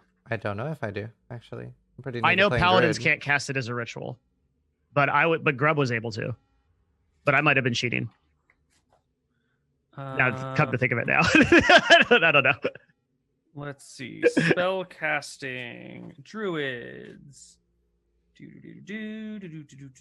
Ritual casting. Druids can cast a spell as a ritual if that spell has the ritual tag and you have the spell prepared. Oh, That is I really do. important. Holy shit. I do. That's awesome. Let's cast detect magic and try to find the lightstone. Okay. Hell yeah. Spells foggy. Oh, that's actually Pog, dude. So detect magic is blocked by 3 feet of wood or dirt. So unless it's buried 3 feet in the walls, you're not going to find it. Sound like a shitty metal detector. Yep. Exactly. Except in this situation, you're attempting to detect shitty metal and not being able to. Question though, it does last an hour, right? And if we walk around the whole place, Yeah. there's a pretty You good can shot. peruse the area, but you will see that the poop is not buried 3 feet in the walls, ceilings, or floors anywhere nearby. Okay. Wherever the poop is buried is far away. Well, what we could do is I could detect magic and I could make a tunnel with the mold earth and we can walk around a bit and see if we find anything. But this could be in any direction. I've got an idea. Oh? With your knowledge, it's clear that poop is the solution. It's Well- simple. We poop, and then we watch over the area, and then we know where poop gets delivered. Okay. How is this any different than watching them drag off a corpse? Little The bit corpse of might not go the same place as the poop. little bit of an addition to this. Just to think about it a little more. Why don't we take one of them dead bodies, grab the poop out of it, put it down, and then wait, because I ain't fixing to take a dump right here. You know, I mean, I know you guys, you saved me from the bugs and all, but I don't think we're that close yet. Take a little bit more time before I take a dump in front of you. You know. Yeah, that's probably a better idea. Okay. So so we can cut open the abdomens of the ankh eggs that are dead here. We can get the poop from their intestines, mound it all together, and then put it in a place and That then is a good hide and idea. watch it. I like that. That's Koibu an really excellent doesn't want idea. us to get this treasure. He's having a tough time. So 1, 2, 3, not it. I'll do it. I start scooping poop out of the ankh. Koibu's like, should I have been a DM? I could have done any other job. Like, was this really the right path for me? Give us the poop. All right, you can have the poop. It's all yours. Your hands get all poopy up to the elbows. I don't want to waste our time, though.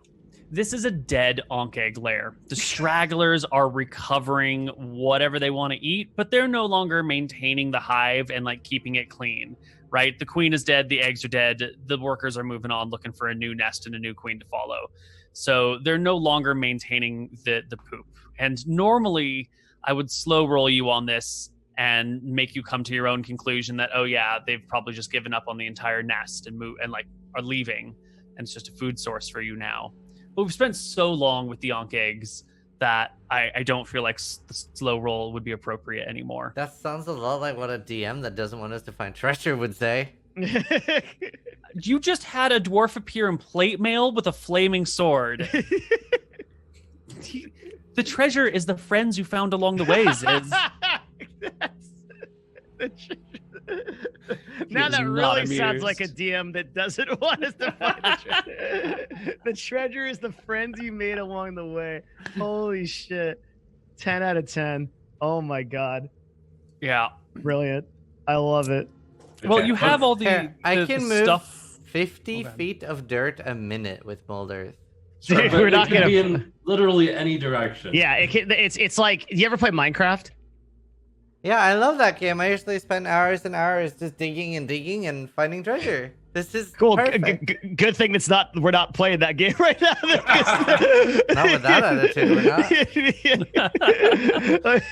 Yeah, I mean, if you want to burrow randomly into the mountains and hope you run into something fun, we can play the party sit still and burrows for weeks at a time. Nah, it's and okay. We can do fun stuff. I mean, Well, isn't right. it you that said that like the mountains are incredibly dangerous to like purple worms and fucking Yeah, but crazy did you ass guys shit? see what you've just done? Yeah, but that took 10 years off my life in real life. So like I don't want to do that again for a And while. how Like, many years do you have left? I don't know now. I'm already 50, so I'm getting 10 more is like Okay, wait. 45, okay, so Devin. This is important. Do you actually have locate object? You can get it. in I a can't week. use it, and I can't use it for a week anyway. So it's I mean, you can use in a week. You can do it. I could. Okay, someday we'll come back here. We'll locate object on the thing, and then we'll find it. One day we're level 19. We're like we're demigods. We've ascended. No, it's actually not. we- It's not bad at all. So, on our trip back from the town up there, we will come back and we'll locate object for the lightstone. Is And this then all we'll have to recover a lightstone? Well, the Well, idea. So the reason lightstone is where all the because treasure is. Grub had a shitload of loot, like a Yeah. shitload, like all of our Mm. campaign, everything. Right? He had like and he just fucking died. So I assume Got they it. ate the goblin, which feels terrible, man.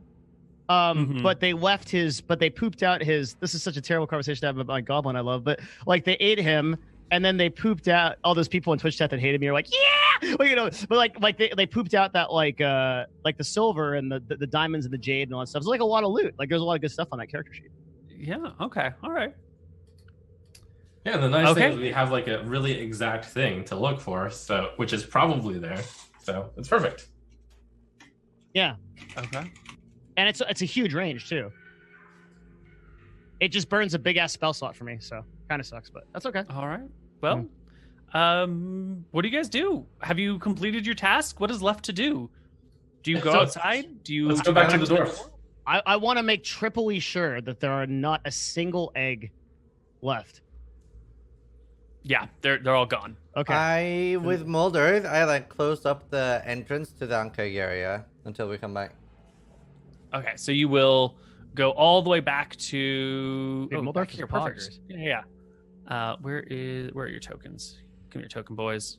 What eye level do I want this shield to be? So you come back to like this spot over here Mhm. and just like collapse this shit with Move Earth and bury this in. Yeah, done. It is so. And then you wait. And after some time, probably a day or so waiting, the dwarves arrive. The gate opens with stone on stone, the grinding. And when it's done, a couple dwarves step out and they say, "So, it looks like you've survived another night. How goes it?" Ah, brother, good to see you again. You know, I ain't be too sure that I was gonna see you again, to be honest. These guys fucking know how to party. Let me tell you what. I saw a huge bug and then a big wad of water, and then last thing I remember is going down in a fight 10 of these bugs all around, arrows and magic and all kinds of shit going left and right. You wouldn't believe it was the battle of the century, worthy of the tales and the songs. Well, I believe every word you've been speaking. Good I'll on tell you, you a son. bit more over some good ale. You Well, brought the beer, let's get you right? Something. It's waiting back at the shop. Didn't know if you'd be alive or dead when we opened the gate. Ha, it's anyone's guess. But these Yeah. guys, they got a good head on their shoulders. And this one here, points to the monk, he dragged me out of there. I don't think I'd be the same or even alive. I'd be 2 parts of in a bug's stomach if it wasn't for him. The dwarves take turns patting the monk on the hip because that's about head height for them. Yeah. And of course, the same goes for the dwarf here. If he wasn't here, we would all be dead. Well, of course. How'd you expect to get through these tunnels without a dwarf by your side? Damn, your accent's so good. I gotta practice. Come on, boys. And they lead you away. And you can take another short rest or a long rest. I don't know if you guys really care if you spend a long rest here. You sort of check in with Yaka as you please, which sometimes isn't for weeks at a time and sometimes isn't for months at a time, but seems to be fine. So you guys can rest up, get back all of your hit dice, get back all of your HP, all your spell slots, all your channel divinities, all your key points, your battle master dice, your transformations. Are we resting in Yeah. Blue Steel City? No, because that's far away. You'll be resting in one of these other minor dwarven villages within the mountain. I'll And make why doesn't? Hmm? Oh, I was going to do XP, but you can talk instead. Yeah, in the meantime, we want to make sure they get that city map so we can actually exit it. And someone Right. can That was close what I the was door about to behind. say. I wanted to tell the dwarves like the whole story, reiterate it, like basically as a royal guard, I was gonna like kind of make an official request to send the guards to that part of the city so that we can, as per the agreement that the party made to get that set up, that trade So- route. If you are content that it is done, you can journey back this way and go and talk back to the dwarven Thane and tell them what has happened, and he will send a group, dispatch it to that area to reopen the town, fix all the things up in there, repack it with furniture, repack it with dwarves, seal up the walls where those ankh eggs broke through or whatever originally was that broke through, and turn it back into a functioning town. We just need one D20 to make sure there's not an encounter when you travel across that one hex. Oh no! Oh no, we can send a messenger to do that. We don't have to do that. You don't want to do it yourself? Well, we could go. I mean, I think it'd be beneficial for us to go talk to Grimgor, don't you? Especially with my relationship with him. I guarded him for years, so we could go back and then like find out where we are at with the alliance, collect the experience points, all that shit. I mean, if we rest here, we'll collect the experience points, and Yep. we don't have to walk there. You don't want That's to true. talk. You don't want to talk to Grimgor. We just talked to him. But now we go say, okay, well, like the quest is complete. There's no new news. Wait, there is new news. What do you mean? Didn't we just finish? Yeah, just- we send a messenger to talk to him. We tell him the tale of the ankh eggs and all that stuff, and then he's like, "That's fucking cool," and then he gives us something. Plus, it helps our relationship with the dwarves, and like Okay. we'll see where they're at with like IU and stuff. Yeah, I think it's good. Sure. Talk to him. All right, you guys want to do it yourself? Anyone, roll me a D20. I'll take the first one that shows up in my feed. I'll do it. A 20. Natural Yeah. 20. No encounters along the way. You can return to the dwarves. You can speak to Grimgor Bluesteel and tell him what? Flint Heart like kneels, salutes, kneels. Bows his head. Rise, son. What do you need? Should we roleplay the whole? I want to like kind of like just preamble it. Skip to 'cause- the good part. Yeah. Yeah. I'll preamble it by like kind of explaining the story, and like what happened. I want to make specific mention of the party, because they helped. So, and Flint obviously feels like a pretty strong affiliation because of that. Mhm. Yeah. So just so we can get like that part out of the way, like the story Mhm. and everything. Mhm. Yeah. And the little goblin and the man with the big axe. What happened to them? I look to Zai. Yeah, Yes, that's- may their contributions be recorded. However, I'm afraid they fell to the monstrous beast. I was afraid of that.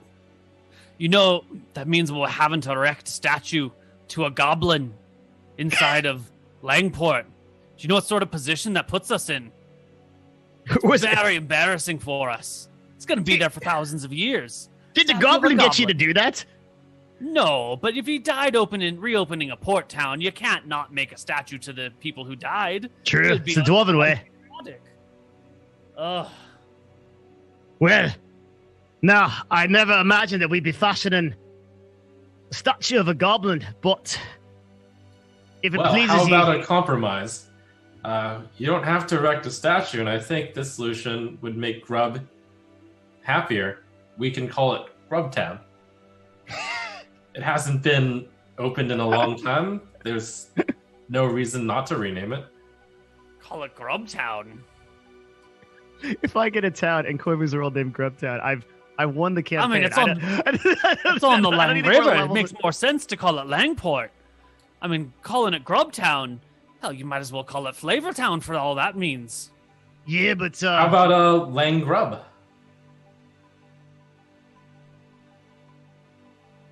And what about the man? Do we call it Langgrub Minsk? Min's journey continues on with this one. Pat Eldlin. on I the will shoulder. carry Minsk Lacey. Who the fuck are you? I was previously known as Boo, the hamster. A witch You're the bloody hamster. sorceress cursed me to follow Boo. And when he died, it released me from my curse. God damn, this is why we live under the mountains. You see Getting what cursed to happens live as when a we let- hamster for years?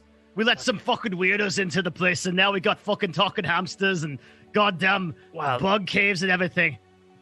I am sorry, Boo, for the fall of your man. I'm sure the two of you were quite close. Not particularly, but he gave me sweets. He looks so confused, like he doesn't understand anything that's going on, but like keeps it together and is like, all right.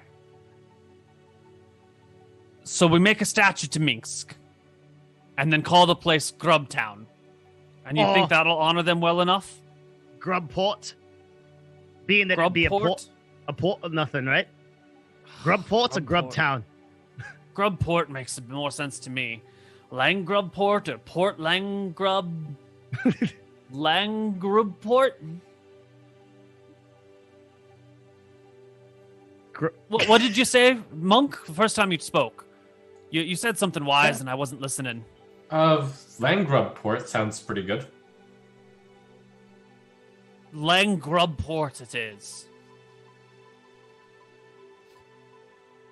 And we'll make a statue to the man. All right. Well, we'll get that opened as soon as we can. And soon, the trade will flow.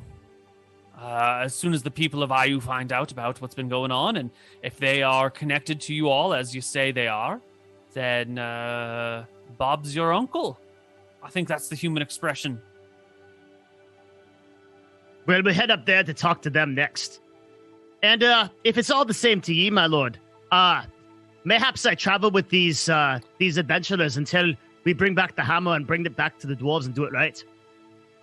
I don't particularly care who you travel with, but you're going to get that hammer, aren't you? That's So if it takes these people to get the hammer, then it takes these people. But if they end up going fuck off nowhere, keep your eye on your family. Keep your eye on your clan. I, me Remember why lord. we're here. I, me lord. I follow you to the end. I feel that I owe a little bit to this monk and his friends for what they did to save me life back there. Dwarven blood and all that. Yeah, of course. Try not to pick up any of their weird things, and don't get yourself turned into a hamster. Please. I wouldn't know what to do with you. All right. Well, you would just feed him some mangoes and he'd be fine. If you get turned into a hamster, I'll give you to this one. I'll give you to Boo. He'll take care of you. Oh, that'd be great. I've always wanted to have somebody else as a hamster. Splendid. After all the weird shit I've seen in the last couple of days, I wouldn't put it past it, but I'll try my best, me lord. All right. Well, why don't you all settle down and take 7,650 points of experience? Damn, 7,000. How much? 650. I guess. So what happens when you die? I just start from 0. You start from the minimum of your current Level 5. level. Yeah. Okay. So the minimum for level 5 Is in- 6,500. Correct. Yes, it is correct. So 7,550. That'll bring you to 1410. No, Which is level 6. 150. Woo! That's a fast level. Wow. It's a It very is. fast level. That's actually awesome, Koibu. It's 14,150. 14,150 for the two of you.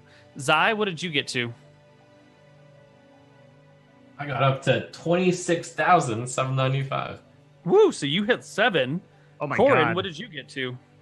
25,177. So I'm also. Ooh, 7. you also hit 7 then. Okay. It looks like everybody in the party levels. So why don't we just go straight down the line, starting with Corin. Give us your HP roll, or take the average if you need, and tell us what you get at your level. What do I roll for HP? It's 1d10 You are plus. staying fighter, right? Most likely, yeah, I think so. Yeah. Then it'll be a D10 plus your con. Oh, don't fall for the bait. Take that average. When I take the average, when I Roll roll it. so well, my con is 2, so it's 1d10 plus 2. I'm Sir, feeling a good 10 HP here. Oh, fuck. 7. Yeah, it's average. It's average. And what levels or what abilities do you get at 7? It says I got another martial archetype feature, which I think means like one more superiority die, and I think I get to change out one of my attacks. Oh man, I'm excited. C, D, E, F, fighter. Martial archetype. Level 7. You can add half your proficiency bonus, rounded up, to any strength, dex, or constitution check you make that doesn't already use your proficiency bonus. In addition, when you are making a running long jump, the distance you can cover increases by a number of feet equal to your strength modifier. Oh, that's very nice. Wait, what? Well, I mean, that won't help you because you got low strength, right? No, Or this sounds average. like a different archetype. I think you're reading from Oh, either you're right. That's the Eldritch Knight or champion. Yeah. I'm sorry. That's champion. Mhm. Know your enemy. Starting at 7th level, if you spend at least 1 minute observing or interacting with another creature outside of combat, you can learn certain information about its capabilities compared to your own. The DM tells you if the creature is equal, superior, or inferior in regard to 2 of the following characteristics of your choice: strength, dex, con, AC, current HP, total levels, fighter levels. All right. So you can get to know your enemy a little bit better. Gotcha. And you gain another superiority die at 7th level and 1 at 15th. So you should have 4 superiority dice now. Nope, I already have 5? 4, so I should have 5 now. Okay. Then I think I get to add 2 maneuvers, and I get to swap out one I already have. Yeah. Cool. So while you are fiddling with that, let's go look at Zai. What does our monk get at 7th level? At 7th level, I gain the evasion ability, which is great against all your breath weapons. It says your instinctive agility lets you dodge out of the way of certain area effects, such as breath weapons or a fireball spell. When you're subjugated to an effect that allows you to make a dex saving throw to take only half damage, you instead take no damage if you succeed, and only half damage if you fail. Perfect. Wonderful. Also, And I get Stillness of Mind, which if you ever charm or frighten the party, I can take an action to not be frightened or charmed. Ooh. Wow. Very nice. And I take it you're taking the average of your rolls. Of course. You're going to take 5 plus your con. Okay. Next up is not Minx, but Eldwidden. Yep. And you are getting what? Level 6 druid. So what's the It's big CR2 monsters. Big. Mhm. Yeah. Yeah. What I roll for my life? D8 plus your con mod. You could take the average. You could. Why would he when he rolls a 10? Well, he So rolled nice. Did he roll a He rolls 10? a 7. Yeah, He yeah, rolls yeah. a 7 and 3 is 10. A 7 out of 8 is pretty good. And then I get the what's it called? Circle of the Moon. Oh, and my attacks are now magical. Starting at 6th level, you can transform into a beast with a challenge rating as high as your druid level divided by 3 rounded down. And starting at 6th level, your attacks in beast form count as magical for the purposes of overcoming resistance and immunity to non-magical attacks and damage. Lovely. And I get one more spell slot, but I don't think I get any more spells. You get 1 additional spell slot, and you can memorize 1 additional spell as well. Cool. You should be able to memorize your druid level plus your wisdom modifier. And last but not least, we have Flint Heart, the Paladin. What do you get at 6? Wait, how do I increase my spell slots in the spellbook? If we change your character level, it'll automatically update your spell slot level. Awesome. So I will quickly adjust your character stuff for you right here. I'm just gonna look for a spell. Cancel that shit.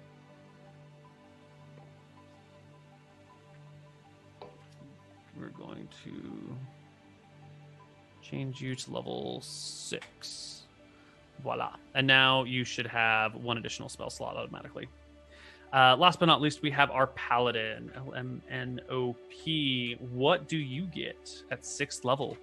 I get the reason I picked this class, which is Really? a skill called Aura of Protection. The way that it works is whenever you or a friendly creature within 10 feet of you makes a saving throw, that creature gains a bonus to that saving throw equal to your charisma, which is 4. Ooh. So, any saving throw? any saving throw. Even death saving throws? That I don't know. If that is that actually a saving throw technically? It's called a death saving throw. Shit, man. I mean, it would make sense as a paladin, right? I mean, like Yeah. the holy aura and everything. So yeah, I guess so. Yeah. That's So what cool you're as hell. telling me is that you guys are so much harder to kill now that you're ready for the next level of monsters. Well, I'm level 6, so I'm super good. I really like my character. Everything's going good. And then for HP, if I take the average, is it 7 plus my con modifier? No, it'll be 6 plus your con modifier. 1d10 is 6 plus my con modifier. Yeah. Okay, so 9. Yeah, or you could roll for it. No. So 49 plus 9 is 50. Okay. Dude, if I roll like 1 HP, I'm just going to tilt for a week. So I just can't. It's just not worth the pain. All right, that's fair. And I think I'm right when my spell slots, weirdly, this level, it's the only level it looks like this happens. They just don't change. I have 4 first level spell slots and 2 second level ones. So is that true? The spells That's just, correct. yeah. So At 6th level, they don't change, and they also don't change at 8th. mhm.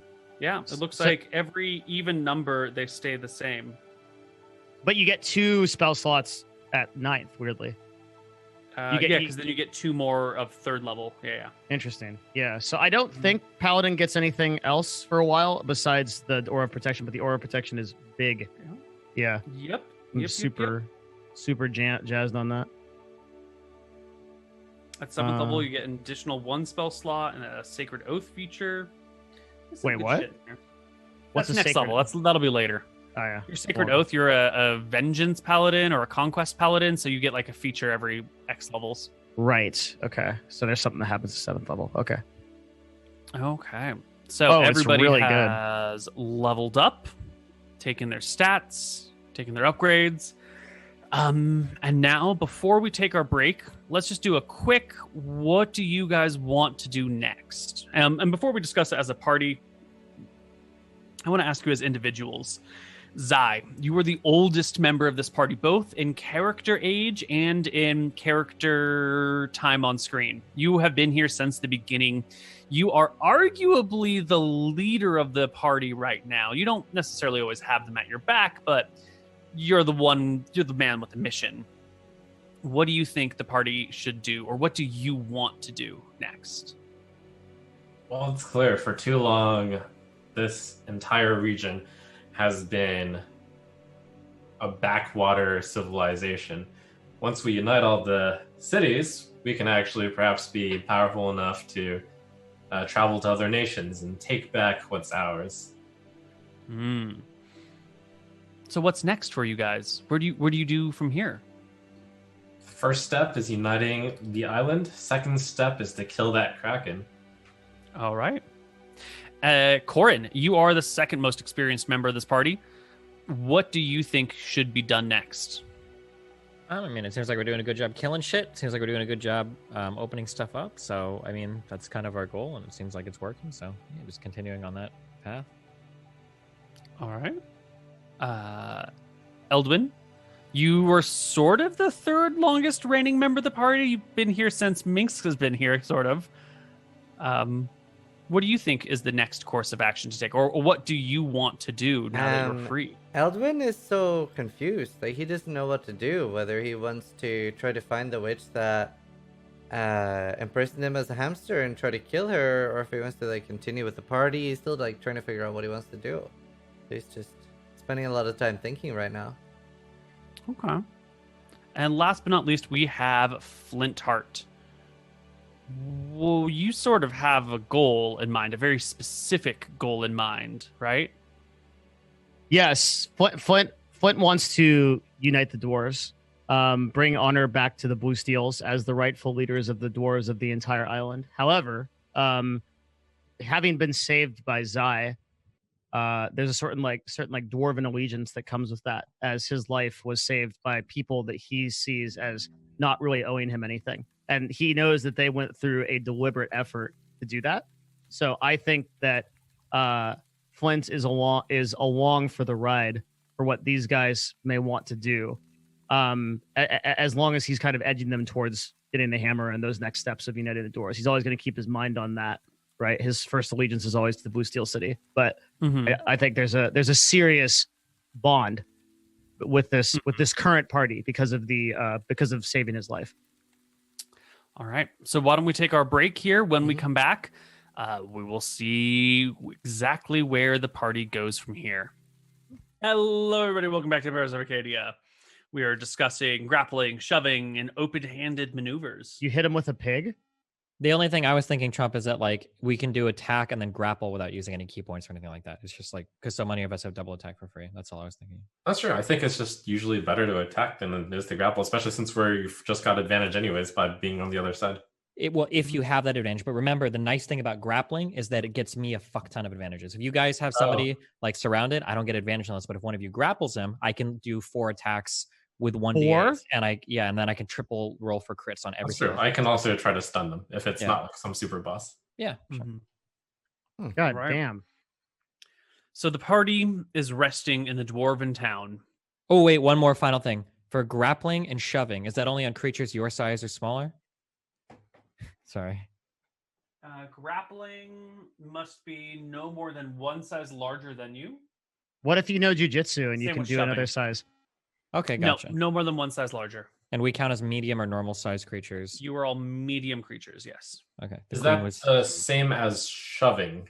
Shoving being something like pushing for distance. Okay. Yes. One size larger than you. Okay. The party gathered together in a dwarven inn.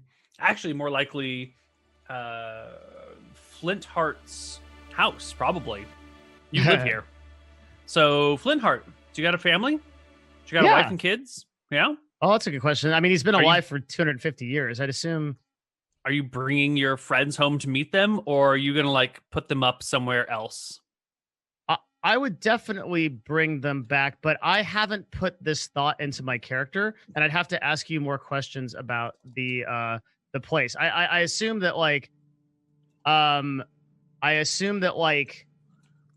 can you tell me a little bit about like the social structure of the society of like the Blue Steel City?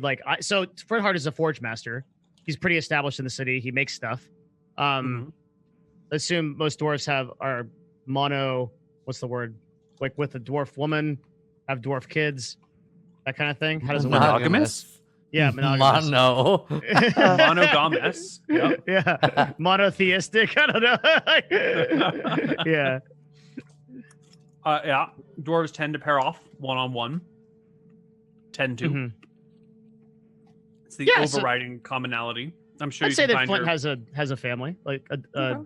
dual. I gotta think on the kids because that's a big thing. But he's an adult dwarf, many hundreds of years old, so he's got a dwarf wife. You got a dwarf wife? I think the guy's got a Okay. dwarf wife. Yeah. What if it turned out he had a goblin wife? That would be a scandal indeed. It would be. I'd be the talk of the town. Probably someone outside of the Blue Steel lineage, so it's not like inbred type of thing. Probably. Mhm. I'll give you a good answer on this, but yeah, we'll take him back to. Flintheart probably has a decent house as a royal guard, right? Like a Sure. like a nice Oh. little. We'll Nice tell little tales. cave. Mhm. Yeah, tell tales and. All right. Sounds good.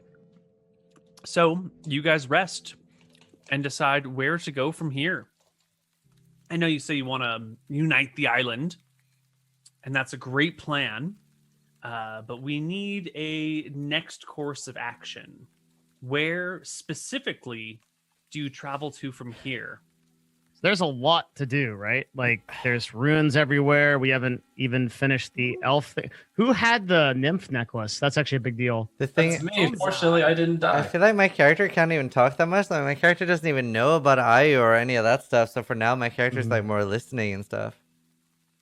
Yeah, so this might be a good time to go over what things you need to do. Maybe create a list, a task list, Yes.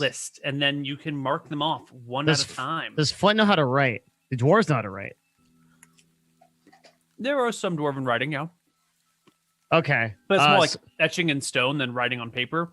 It's Flint like would- a long, laborious process, probably more akin to like a religious ceremony. Can I have How normal clothes now? Yes, while you're waiting here, they will find some clothes from an oversized dwarf and tailor them. It'll take a few days, but you'll get something more appropriate. And would I be able to use like I found like in the Ankeg fight when I had no spells left, I had nothing I could do. I had no melee weapon, no ranged weapon. I had my shitty frostbite cantrip. Get a sling. They Pretty can good. furnish you with a melee weapon or a ranged weapon, a basic one. What do you want? Yeah, like a sling would be fine. They can get you a sling. What the heck? Frostbite's way better than a sling. Sling is pretty. Frostbite is saber die. It's not that good. It's saver do but no sling is like damage. hit or Yeah, miss that's saber also. die. What's that? It's basically the same. Sling is hit or miss.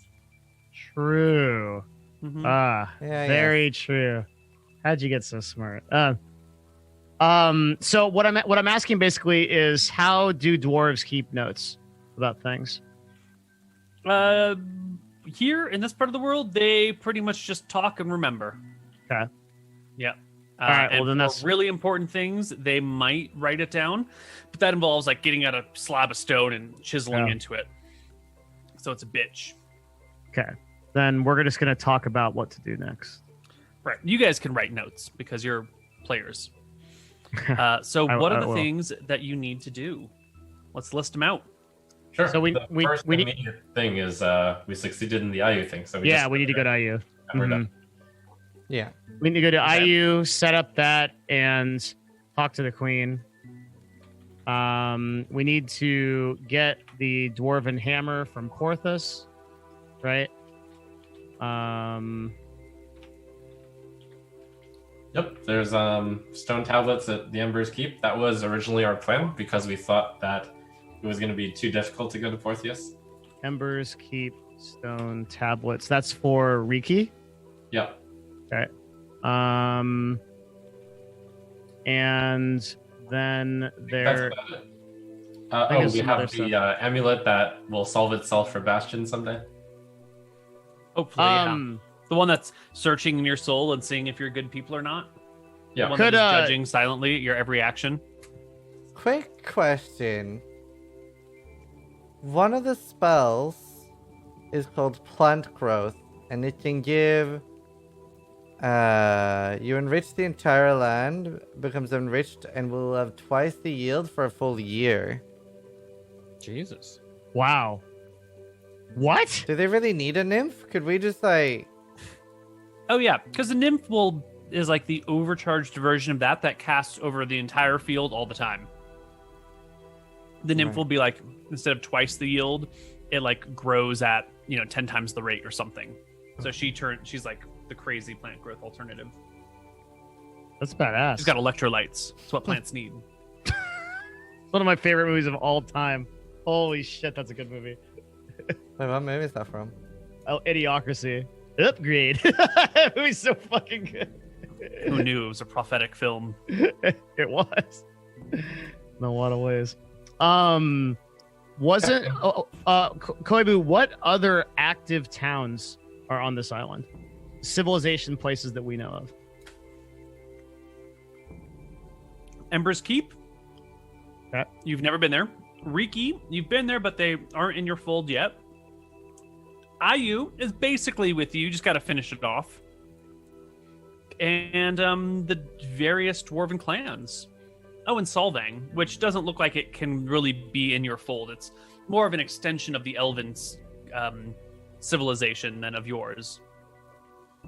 But we gotta So, we're gonna like unite the island. That includes the elves, right? We gotta find a way. is it really just these three things?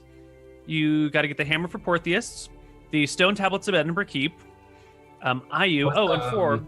The nymph thing? Oh yeah, 4 is nymphs for Bastion, and 5 would be Ember's Keep. Mhm. You don't know what to do to bring them into the fold, right? You know, Okay. you need the brass tablets for Riki, but then Ember's Keep also needs to be Want visited something. at Yeah. some point. Mm-hmm. It's likely that they'll have their own desires for you. Mm-hmm. That seems to be how people work. Yeah. So, with roughly 5 tasks left before you, the nymph one is passive anyway. It's really only 4 things to do. Yes, we go to How do we Io. want to go about this? Are you right now? Yeah. And then I would make the argument that Ember's Keep is 2 of the things, so we should go there first. It'll be up to Flintheart on how stubborn he is on getting us killed, getting a hammer. Getting us killed. Is it possible that is it too much out of the way to stop by Solvang again? It'd be nice for me to get more elven arrows. It's not necessary, but it'd be helpful. We might as well. Yeah. There's no reason not to. I don't think Flint will push back too much on that. I think he knows that like the hammer is like an overarching thing. He also knows how strong the deep spawn are, so he's not incredibly Not keen enthusiastic. on about dying that. either. Yeah, seems like a pretty. Yeah, that also might be a thing where we can like, as a result of the alliances we can like get people from every city and then like go and actually like have a fight Yep. with like with like dudes there. Yeah. Like we Yeah, Solvang's on the way to Ember's Keep. And when I say on the way, I mean really loosely, it's on the way. So cool.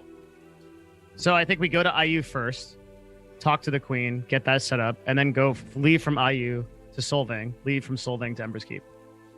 Yep, sounds good. Okay. The party will travel back to the northern dwarven trading town here. Oh, since we were talking about that, I had the idea to talk to the dwarves. Any presence of the dwarves in Talbot range? In the Talmud range, no. There are no dwarves in the Talmud range. But since you're here and talking with them, you will find that there are dwarves in... what is this mountain called? Mount Sky Shroud. There is a collection of towns and tunnels in Mount Sky Shroud. Who steals? No, it is a third dwarven faction. We can go into it more in depth when it comes more approaching. So that but we should also put that on the list because aren't there 2 dwarven well they all come with the hammer. Is that our understanding? Right. So the idea is Mhm. if someone can get the hammer, they can unite all the dwarves. Got it. Even the ones The who can't Arcane unite. Hammer. Okay. Okay. Okay. Someone give me a d20 to cross that one patch of jungle. Okay. Okay, rolling it. 18. Easy peasy. You scoot across, travel through the tunnels, move into Grublangport? Or is it Grubport? I think Port Landgrub sounds the best. Yeah, Port Langrub Port Langrub. is slowly being pieced together. They will open the gates for you and lead you out. You will find yourself exiting adjacent to a great waterfall in a forest covered completely with bamboo. At the base of this waterfall is an old dock, like ruined by time. It was made of stone, but with the water and the winds and the monsters and whatnot, it's been chewed up and broken out. And the dwarves will have to repair it, which they can get to. And this dock is on a large pool next to the aforementioned giant waterfall. And this is the start of the Lang River as it heads out to the sea. You know, if you follow this, you will be able to get to Ayu pretty much right away. As soon as the sun hits Flint, he goes, oh, oh, oh, oh, oh, just joshing you. No, it looks like we're fine. I looked super nervous and was about to tackle Flint into the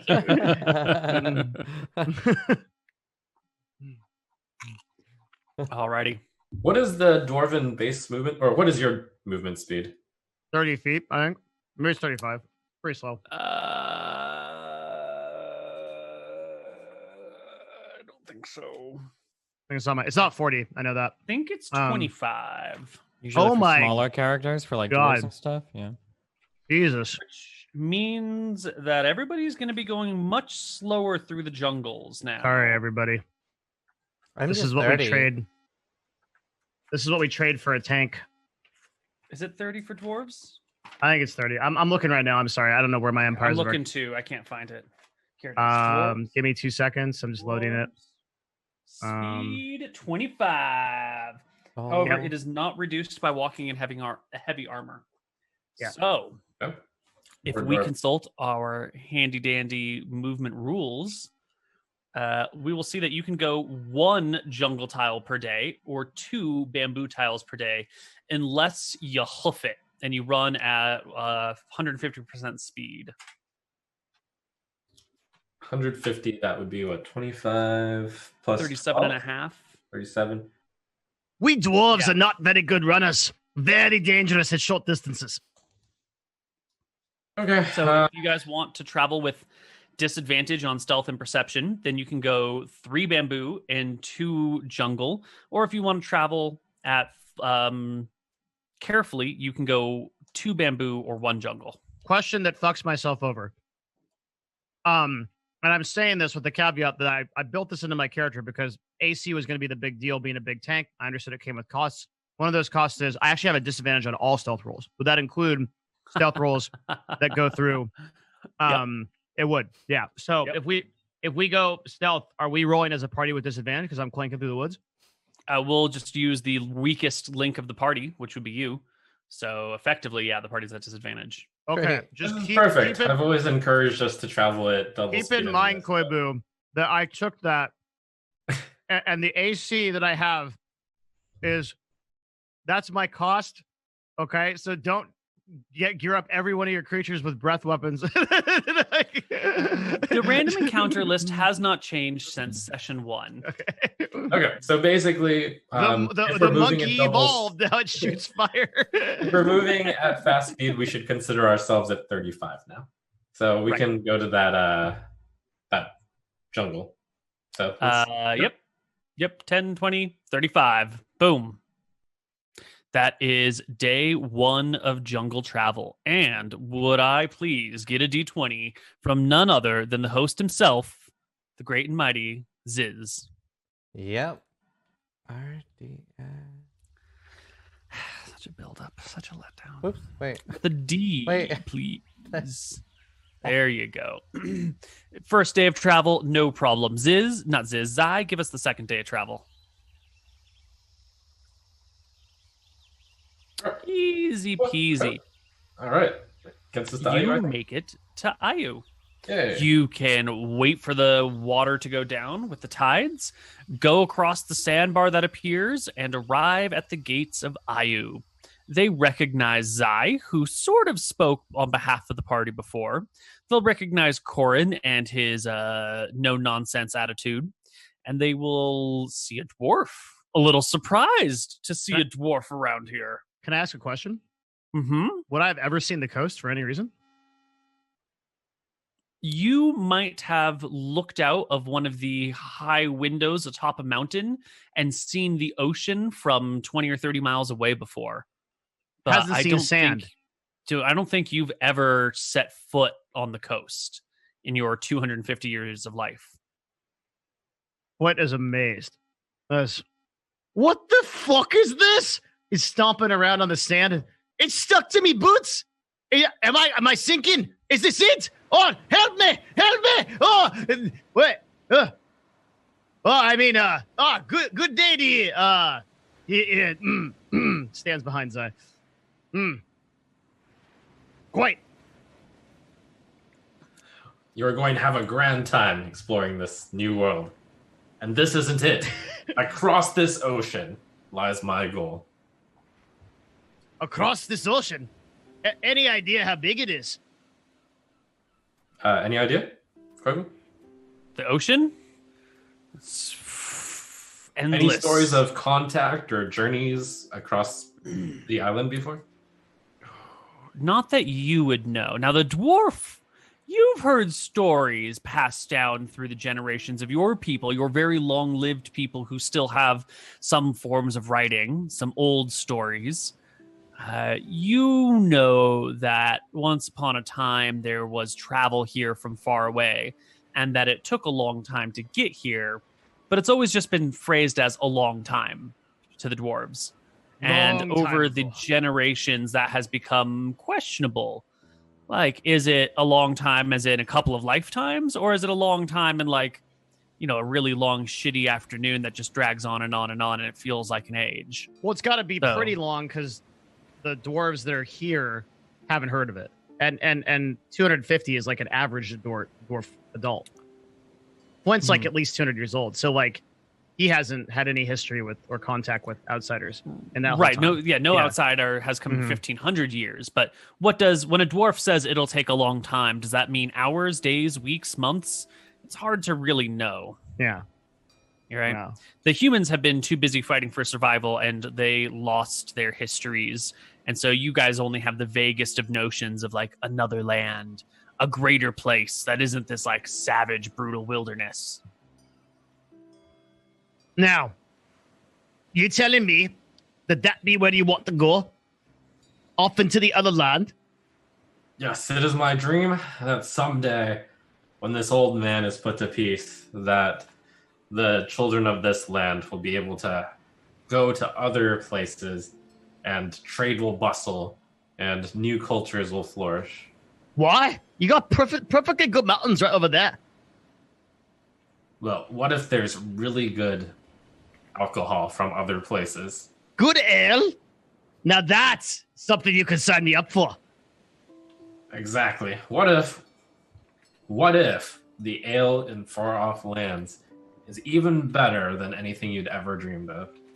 Well, I can't imagine that anything is better than what a dwarf makes. But maybe there are other dwarves in that place and they make some good ale. And that'd be a hell of a time at a party if we went to go see them. That's right. It would be quite the party. Now, what is this place here that we're at? You have to cross this weird... What you call this? Points to the ground. It's a bridge that will open up as the tides shift. And the water doesn't kill us all? You know, I'm not that too good at that, at water. Dwarves and water... Like a pretty heavy armor. Fortunately, this water is very dangerous. There's a big creature called the Kraken wreaking havoc. Someday we'll have to deal with that. Flint looks nervous. Would that be anything like the giant bug we just killed? Yes, just like that, except water and 10 times bigger. Oh. I will look to the other. Is Corin a half elf? Do I know that? Yeah, I think it would be obvious that I'm a half elf. Yeah. It would it be because like you can actually appear human if you want to be. Half elves are supposed to be, I think, like very, very, very like beautiful, whatever the fuck that means. Humans, like they would have like elf-like features, but they wouldn't be like quite elfish. Maybe you're but I just a think they pretty would say- human dude. Like you're a pretty He attractive could, guy. he could be an exceptionally pretty human, but I think the assumption would be more likely that. Well, it's it up would to be, you. like, It's half your elf, right? like if you think you would present as half elf, I'll take your word for it. Yeah, I mean that's what we've said in the past that it should be like fairly Okay. noticeable, unless you're incredibly naive, right? And you, Athy, why are you here? What, you're taking this? Well, I was assigned to one group back in Yaka. This clown over here lost 2 of his party members, and then I got assigned to this group. I've seen 2 more party members go, and I guess I'm just kind of toughing it out, along for the ride at this point. And why are you thinking you'd be living as long as you do? Could it be your charming personality? I don't think personality has much to do with it out here, but if it is, you should be with us for quite a while, eh, dwarf? I like this one. A good bite to his gab. Well, you're welcome all the same. Now, you have any interest in getting off the island? I don't know too much about this getting off the island business. I think the monk here has a dream that's a bit bigger than his britches, but I mean, I've seen some pretty amazing stuff so far. I guess we'll see what happens, eh? I guess so. Starting with this whole this magic city is floating in the island here. As the water pots is amazing. How they have a wizard or something? A wazak. Why, we must simply wait and allow the magic of nature to occur. And I just sit down on the coast. Sounds like they have a fucking wazak if I've ever heard it. Someone pot in the water or whatever. Well, you might not be able to explain it, but the tide rolls out, leaving a path that you can follow to the keep, to the town of Ayu, off the coast. Cool. I stand up and walk calmly into the ocean. I will follow him far less I follow as calmly. well. Yep. All right. You will arrive. They will recognize you. They see Corin. They see Zai. They don't know the others. They're a little perplexed to see a dwarf here, but they open the gates and let you in. And the first guard says to you, "Hi, welcome back. You brought a dwarf?" Yes, isn't that amazing? We've accomplished the task that your leader, searching my memory, leader knew. Some kind of gemstone, I think. Sounded like. I got it. Opal?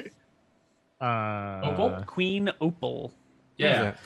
That opal set on us, and this dwarf Flintheart is proof of that. We have set about establishing a road straight from Yaka to Ayu. Now, please, we need to talk to Opal. What the human says is true. That I would add, ain't no one be bringing a dwarf nowhere. Dwarf bring himself somewhere. Dwarf here on his own position. Ain't you never seen a As dwarf gruff before? as you thought I would. No, I've never seen a dwarf before. Well, I ain't never You're as seen gruff no. as I thought you would be. I ain't never seen no island dwelling Wazik either. And how you open the water like that—that's some impressive shit. We have the greatest magic of all at our hands. The divine powers of Falumbra herself. The goddess of souls. The channeler of life. The great moon that moves the waves. Ain't you ever heard the good word of Sayor? Of course we heard of Sayor. Ah. Who do Say you it think after helped me. us build these walls? These Indeed. castles, these towers? Sayor has been by our side since the very beginning. This is the work of me, Lord. And he kind of like walks around and kind of does a cursory look to see what he sees. Flintheart seems very pleased by this.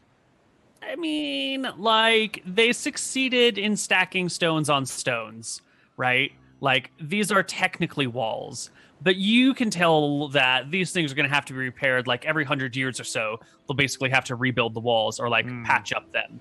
So like the quality is lacking. You look at the grout and you can tell right away that the limestone to sand ratio is way the fuck off. There's way too much sand in this, and it's making the concrete just like chunky and it breaks apart more easily. Also, the water they're using has got to be fucked up because it's not binding properly. They're probably using, instead of like nice pure water, they're probably using like salt water that they just pulled out of the ocean. These fuckers aren't doing this shit right, but technically they're stone walls that will last. And since they're humans mostly, like they'll have to rebuild the walls once in a lifetime, which maybe that's fine for them. For you all, you want walls that'll last 500 years minimum. You know, you don't want to have to rebuild a wall in a dwarf's lifetime. That's just embarrassing. But you could rebuild your grandfather's wall, and that's a thing of pride. You know, these guys, you could build them. You could do this in their sleep. Kind of like edge Zai on the shoulder, lean Bever and whispers like, these ain't much effort to these humans now. You get a couple dwarves in here, and we build some real things, you know. Excellent. We may require your help in the future then. Anyway, we off to see the Queenie, is it? The guards will lead you through the streets and take you to Opal. You will pass the trees with the forest gnomes in them, and soon find yourself at the palace. You are brought before Opal herself, the queen, and she greets you with grace and charm. She smiles and nods and says politely to all of you, welcome back to Ayu. How goes your quest of reopening Langport? I remember that last time Corin spoke to her, so I'm gonna I just subtly try to nudge Corin to the speaking position by purposely walking behind him. I mean, we're back here before you. You see, we've got 2 new members. I think 2 and 2 goes together. It's pretty obvious we've cleared the tunnels out. The path should be open. Splendid. Splendid indeed. And with this, with the first trade wagon, we will, or the first actual exchange of envoys between Ayu and Yaka, Ayu will feel comfortable that we can announce ourselves allies of this great union, republic. What did we decide to call this collection of city-states? Does it have a name yet? I don't have names for groups of people greater than 10, so you'd have to talk to the monk guy back here for that. What were we calling ourselves? What kind of collective? Why, this is for people. This is indeed a cause for much thought. We'll think about it. But for now, perhaps you could lay the paving of a road towards the newly christened Port Landgrub. Port Landgrub. Yes, it is the Dwarven trading site, formerly known as Port Lang, which I'm sure you're familiar with. I am. So, Rob, was that not the name of your little goblin friend? The Yes. Adorable nuisance? Yes, unfortunately, that was one of the fatalities in the act of connecting Ayu and Yaka. I see. But so he shall be remembered in trade, which is the longest form of remembrance. I suppose naming a town after a person is surefire way to get them remembered. Now, when you say lay down a road, you don't actually mean build a road through the jungle, do you? For trade to thrive. Why, that is exactly what I mean. We in Yaka have started to construct a road into the Dwarven tunnels, and that is what connects the 2 of our cities.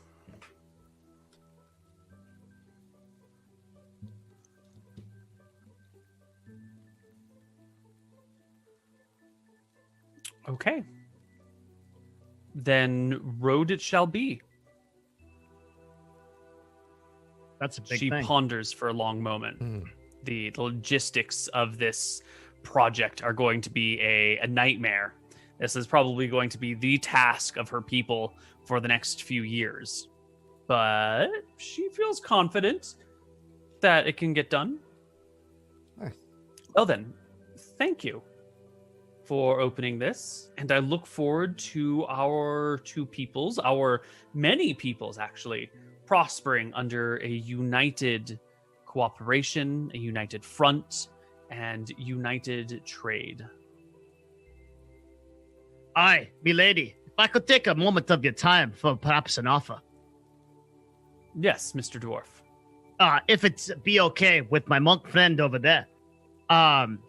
I was taking a look around the craftsmanship of he's trying to keep a very serious face of the area. And I was thinking that we could send a couple of dwarves up in the next trade campaign and maybe speak with some of your crafters, strengthen up those walls a little bit with some good dwarven engineering. And perhaps in exchange, we could work out some food or some ale, something you may have. Have you ever had salmon? Salmon? No, some kind of, no. What about oysters? Mussels, crabs, clams, lobster? The only mussels I've got Octopus. is these. Well, And let me tell you, they're quite something. We have wonders that your people have probably not tasted in 500 years. Bring your builders to us, and we shall feast them every night. For here in Ayu, there is never a shortage of food. The sea provides for all of us. Then that sounds like a deal. The next time I'm traveling through my home, I'll tell them, and they'll bring they'll bring some group up. Splendid. Splendid. Very good. Please rest. Rest in town as you need. My guards will show you to a place that you can call your own while you're here. All right. And we can add IU to the pack.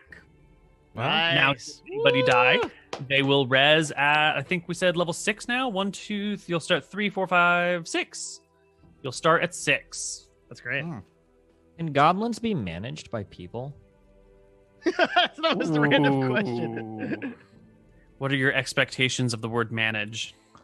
So there's goblins that are wandering around here now that are kind of sort of wanderless now. It was goblins before that we united under one guy that we killed, right? Orcs. Oh, that was orcs. Can orcs be managed by people, or are those like evil in your world? Let's call them independent enough that they wouldn't want to be ruled by you without like a cultural revolution. You'd need to like unite them under one orc and then have the orc be like, fellow orcs, let's not be orc-centric. Let's accept other people. Okay. All I'm thinking, I'm just my neoliberal trade principles are coming in here. You've got wandering groups of people that have nothing to do. You've got a massive road that needs to be built. I mean, you got a work opportunity. You got potential workers offering protection and food. Yeah, I don't know if like goblins have like a mind to be managed like that, or if they just like want to run off and fucking meme. I don't know. Well, what do they do in Yaka? They do live there and work, don't they? Yeah, they mostly We brought farm some- and dig in the earth, and they're not like great industrial people. You know, they're very live in the moment sorts of creatures. Like you would like to live as a goblin, but you wouldn't want like goblins to exist around you because they kind of blow off their time and they're slackers. And goblins are like Bernie Sanders back when he was living on communes, and he would just like talk about big ideas but not actually do anything. Whoa. Oh, well, maybe we can bribe the dwarves to build some of this road for some fish. The other thing is, is part of United this island like removing the orcs? Is that like a thing we got to do? Because like, I mean, if the orcs become problematic to any of the cities we bring into the fold, then we would have to deal with them. But assuming they don't, then we wouldn't have to. But I imagine at some point, as we become more and more united, there's going to be different problems around other cities that have to be dealt Yeah. with. And if the orcs become a problem, we have to deal with them. It's also possible that the orcs are a resource. What, like Yeah, have food? we tried eating orcs? Labor. Oh, Well, yeah, that's what I was asking before, but it sounded like orcs wouldn't really be managed that way. well, it seems like you could. Force them to Yeah. be managed. Oh, like slave labor. Yes. Oh. Yes. Yeah. I mean, you have all these orcs, they have nothing to do. They should build a road for us. I like how nothing to do is the like slaver equivalent of, oh, they're free people. They're not doing anything. Mm. They're not They don't have free jobs. people. They're not contributing to the economy. They're potential labor. That's what The orc stock market is so flat right now. Yeah. No new entrepreneurship, no new businesses. They need a stimulus package. Right. Mhm. We can UBI civilize every these orc. savages. We just get them to build the road. We get them to do the farming. We get them to clear the trees. Sounds like a win-win for everyone. How are you going to convince the orcs that they should stop their like murderous rampage where they kill everything and then just eat it and live life? They clearly can't be free? convinced. This is one of the things that'll have to be done through force. You just, use a bunch of rope, basically. But we also can't. We're not like us 5 people can't do that. We need like civilization to help us. That's right. This is a big picture thing where we need like an army. Corral hundreds of orcs, thousands of orcs. I presume that like after we start uniting the last of the cities, we could get like a United Nations style militia that we control and then have them do shit. That'd be pog, dude. We'd have like a military alliance of dwarves, elves, and men. Right? Like, it gets me excited. Yeah. Is this doing it for anyone else? No. Yeah, we could theoretically. Yeah. Mm-hmm. Ziz, you in, dude? Wasn't planning on having any slaves, but I mean, if it works, easy In road Path of building. Exile, you were a slave. That's true. You're next. Wow, you're used to it.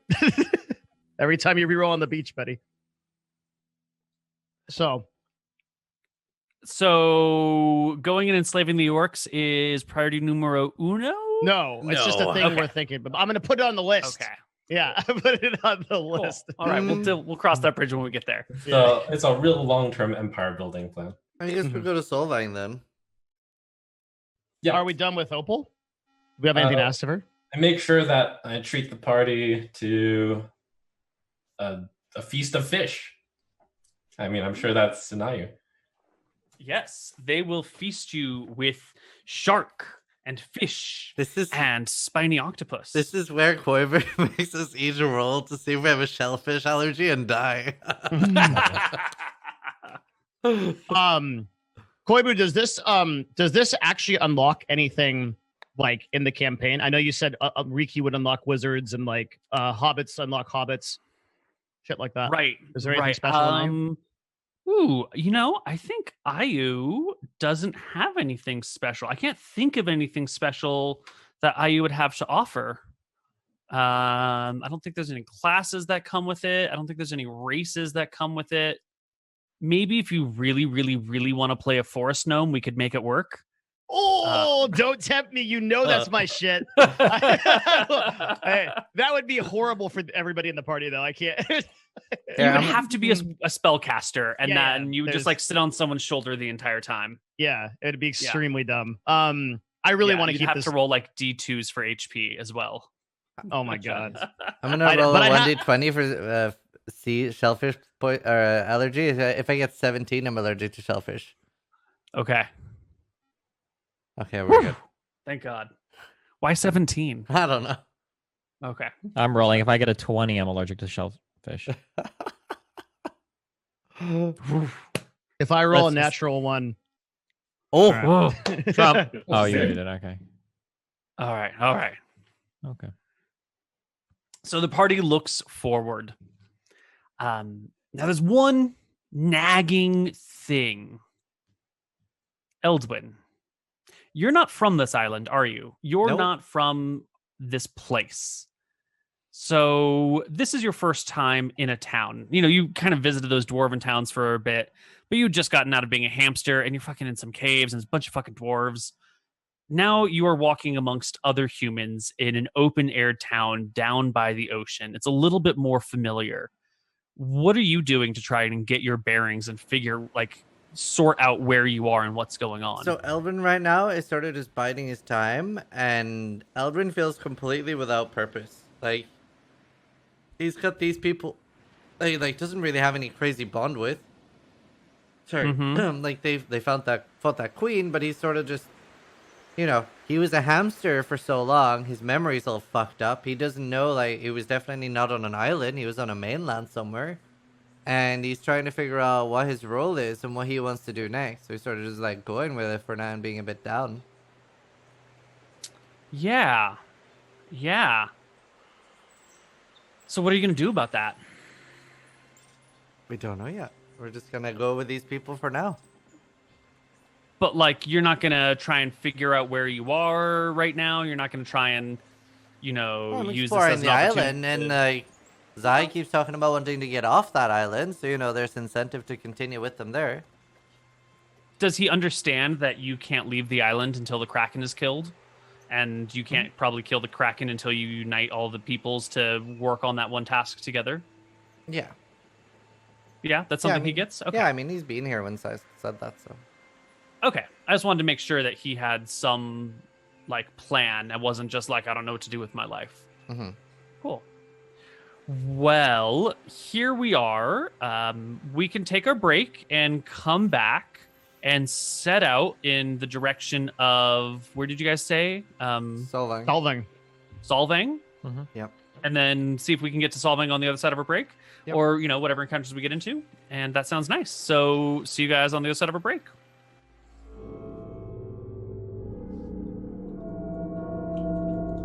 Hello, everybody, and welcome back to Empires of Arcadia. The party is ready to set out from Ayu and head to Solvang. Now, there is talk of taking a coastal route, and now that you are fully allied with Ayu, they would be happy to lend or give you one of their small boats for this. We would call it a canoe.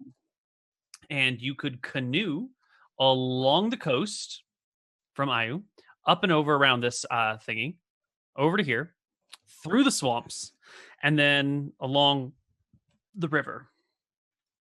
Is there any particular advantage to doing this? Well, you can move fairly quickly on open water. If you stay close to the coast and you don't get far enough out where the Kraken will be a problem, then it'll be a little bit faster to go this way. And a new set of encounters, or no encounters, because you're on the water. How can a Trollaroo get you Exactly, on the but ocean? this is sort of like our treat to Koibu, that if we roll well enough, he can just annihilate our party with 6 sharks in one run. So it's our gift to you. Also, I'm wearing full plate, and you have some fucking asinine rule where that if I fall off the boat, I instantaneously die and melt into the water or some shit. I mean, that's a little hyperbolic, but yeah, if you're wearing full plate and you fall off a ship into 1,000-foot depth of ocean, chances are you're gonna die. Yeah, so I am not down for this plan. We doors. We're not doing too well on the water there. I'll turn I do mean that we will hug the coast. So, if there's any danger, we just paddle the coast. This is fine. What's the worst Okay, that could happen? No, because if I fall off the boat, I'm dead, even in 6 feet of water. It just doesn't make You can sense. play a So the- forest gnome. The question is whether or not you would consider losing your armor to be the equivalent of a character death. Because technically what you could do, if this is something you're actually concerned about, is we could just take your armor off and you just have your armor sitting in the Or boat. I can turn into a sea lion and just go and just jettison Or you. we could just walk there like we've done the entire time. He's baiting us. He has this whole boat thing is a bait. There's no advantage to doing this. I didn't bring up the boat There's a thing. lot of advantage. Trump brought up the boat. Yep, I brought it up. What's Oh, our movement speed on a boat? How about that? We'll start with that. It's a great question. Movement speed doesn't matter. You and movement speed, always movement speed. It doesn't matter how fast we go in a world where time is Okay, whatever. Look at this swamp area. We literally will go 1 square turn because of you. We don't mind that. Maybe we'll see something Damn. cool. Because of you. The Because balloon of game, me. It's coming up. So basically, the land route to Jesus. travel there, it takes 1. Let's see, 2, 3, 4, 5, 6, 7, 8. It'll take 8 points of movement to move on a water tile. So you can do 4 water tiles for, 32 points of movement? No. You could do 3 water tiles in a day. Okay, so we will It'd be like moving through bamboo. Yeah. we will save a week of movement if we go on water. Literally 7 days, by the way. Okay, maybe, but I'm telling you. First of all, the time doesn't really matter. We're not in a rush or anything. It's not like we're not in a mission where we have to do Let me time stuff. put it this way: we will get potentially, well, I mean, we'll roll 7 less times on the encounter table. That's bad too. That's less experience, less stuff happening, less content. The other thing too is, but here's the real more argument. content because we get to the good stuff. The real true, but the real argument here is, this is one of those situations I really try to avoid in D&D, which is if I fall off a boat, I just die, and I hate that kind of thing. Like, Just one die. I can literally turn into a sea thing and like fish you out. It's gonna be a bunch of bullshit with save or die rolls. I don't want to deal with it. Like, I No, want to just have take off agency your over my armor. character. Just take off your armor. Then I've got like Hey, 3 so AC. we have a chance to walk through some swamps. We literally just killed probably one of the most fearsome creatures to live in this mountain range. Probably can walk across land just fine. I don't think it's too big a deal that All we need right, to hop in let's a go on boat, land. sail across All the in ocean. favor of land, open hand. I'm All okay right, with it. land it is. Koibu, raise your hand. Now we're gonna go Okay. fight a kill a troller. Let's go. But for what it's worth, I totally understand your argument, Trump, and I agree with it. I just don't like save or die mechanics. I just can't. Like, I can't. What part of just take off your armor didn't you hear? The part where I have 3 AC, like, they're like, and I assume like dwarves can't swim. It's gonna be a whole thing. It's gonna be a whole thing. We tell Yeah. Opal, forget the road on the way out. Just use the river. Man, I have this cool, like, spooky paddling through the swamp track that we were going to use. It's fine. Well, we'll use our now it can be overland. the cool, spooky walking through the swamp track. No, it's definitely a paddling a boat track. It's far. It's all right. It's fine. It's a fine. Sorry. Okay, we will do our 11 rolls instead of 4. All right. So, who wants to start us off on Me. movement today? Go for it. Fuck. 3, and move yourself 2 hexes. Remember, Okay. you are now traveling at disadvantage on stealth and perception checks. And this Whoa, is whoa, when whoa, we whoa, Whoa, whoa, see- whoa, whoa! Perception checks? Stealth checks. No, yeah, stealth I understand. But how would we disadvantage on perception? Because we're moving double speed. Yes, that's correct. Yeah, because you're moving double speed. So you Oh, I didn't are- know that. Okay, my bad. Ignore me. In fact, you literally have to move double speed in order to get through a swamp. Mm-hmm. Now, and where that is is my... when we Wait, no, that's not see true. it. That's 20. When we get to the swamp area, we'll move at normal speed. Alrighty.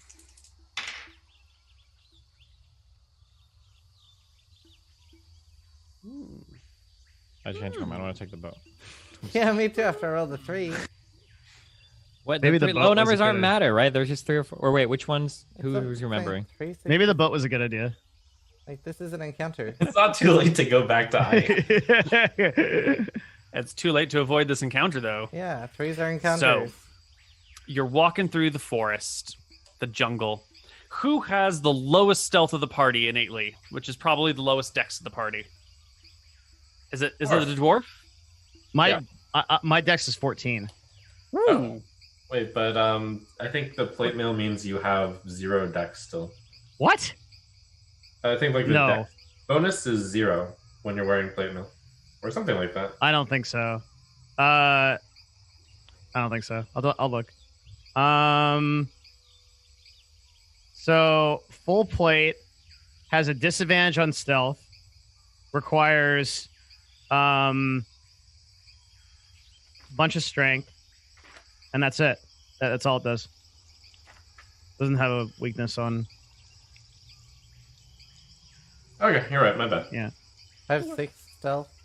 Yeah. Does So, dwarf, you are the lowest stealth in the party. I've checked everyone's stealth. Would you roll me a stealth check at disadvantage? And whoever has the highest perception in the party, roll me a perception check at -5. Or no, at disadvantage as well. The passive perception is at -5. Okay. My perception, I get a 5 modifier. Anybody I have higher? a 7. Go. I think that's highest. Yeah, that's definitely the highest. All right, roll it. 10. Oh, wow. Okay. 5 on stealth and a 10 on perception. Let's see if you guys see what's coming before you. I feel like Devin should be telling a story at this point. With a 5 on stealth. All right, dwarf. What's the story you're telling the party? That is As you're such a rousing that is through such the an jungle. improv prompt, dude. Yep. And there he was. He's arguing. He's saying, trying to put the dwarf in a book. Can you imagine it? I was thinking, I can't even swim. The fuck am I gonna do when I tip over the side, sink down in the ocean below, and meet the goddamn Kraken? And that's what I'm saying. Koibu, help me out here. That's so good. That's already great. All right, you are moving through the jungle. You walk through a bit of a clearing when you are ambushed by a tribe of orcs. You might have broken their leadership, but you have not slain them all, and these disparate factions are still operational. I am just bringing the characters over to a map.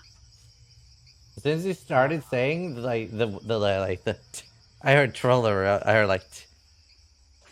I like flinched. I was like. Alrighty. So here it is. The orcs will burst out of their hiding with a free round to do whatever they want. Whoa. Yeah, they actually Should've rolled listened well on to- their numbers this time. Should have listened to Trump. They will go. I would wait. This. What? This. Uh-oh, hold on. The attorneys are coming out. What? What? Is there a problem? No, I thought that was my character model in front, and I was like, I would not be in front. I can control Devin for some reason.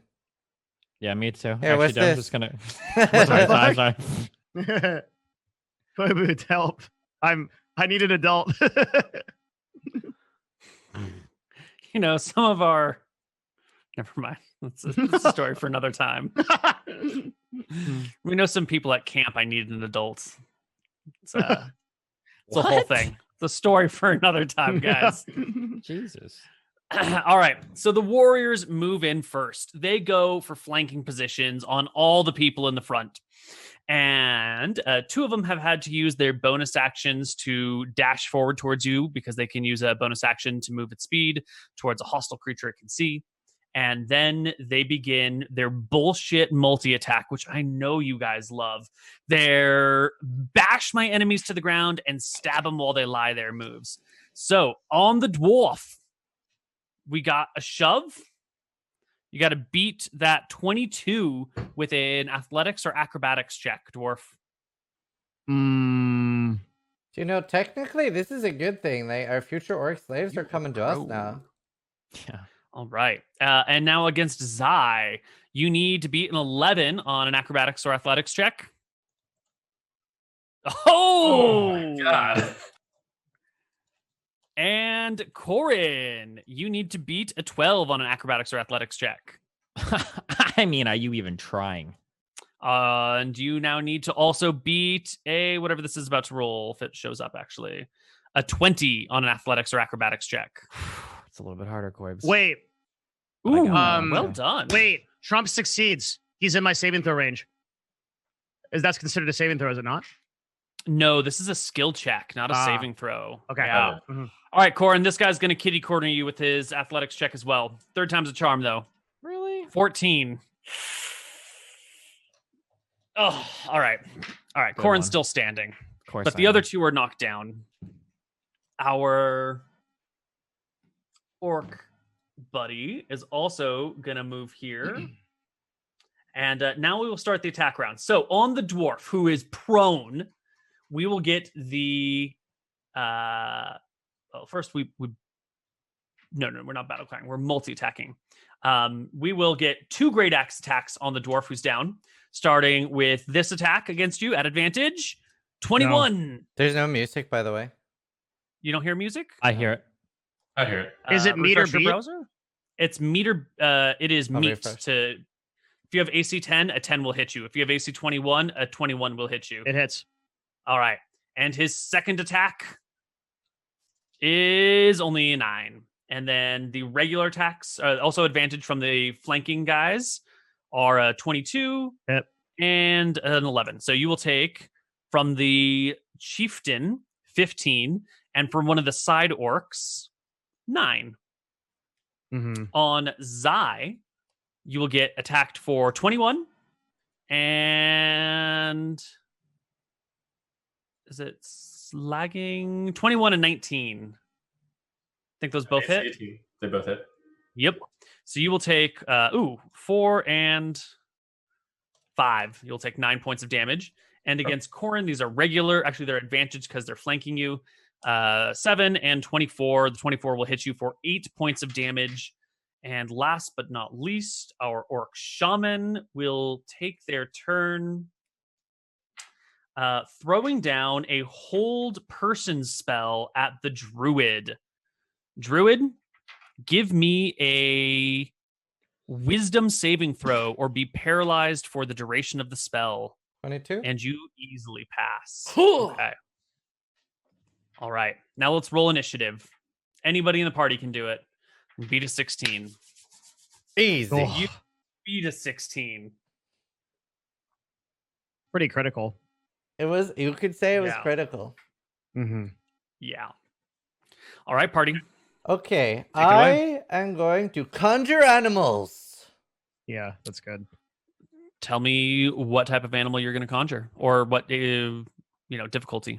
What was the amount of animals I got to choose again?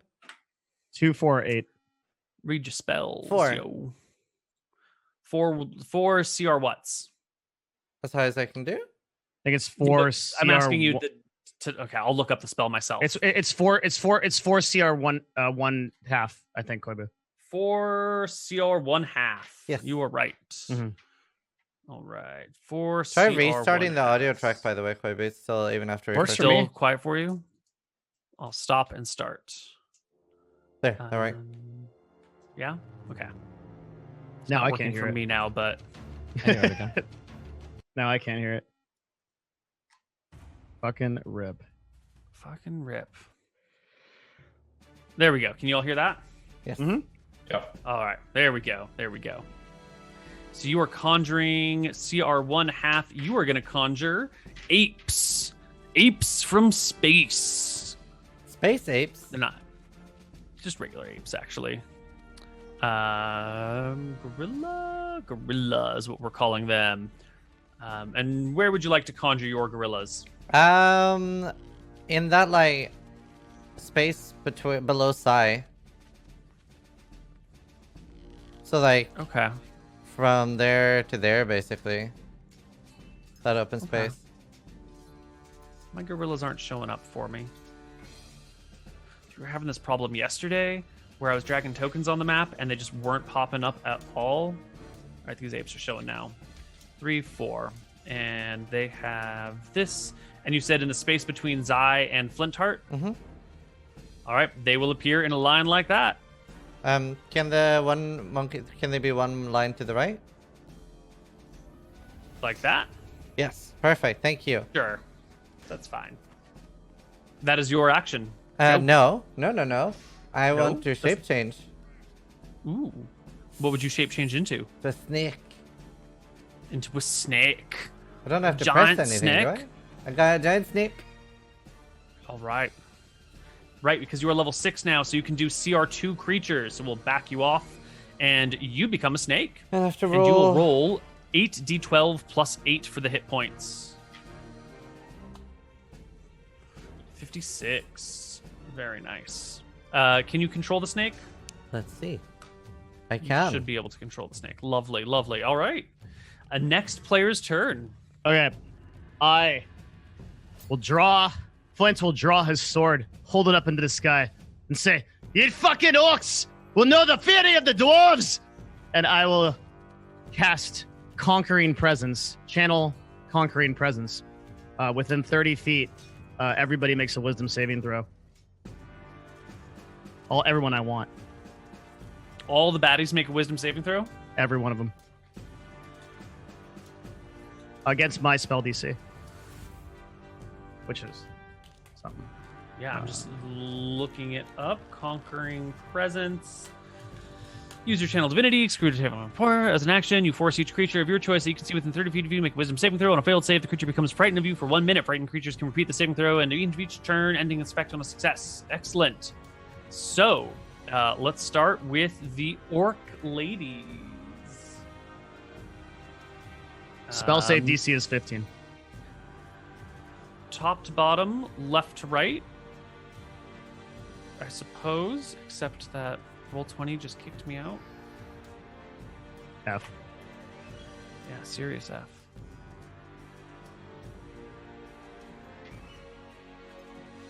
Level 20, kick me back in. Here we go.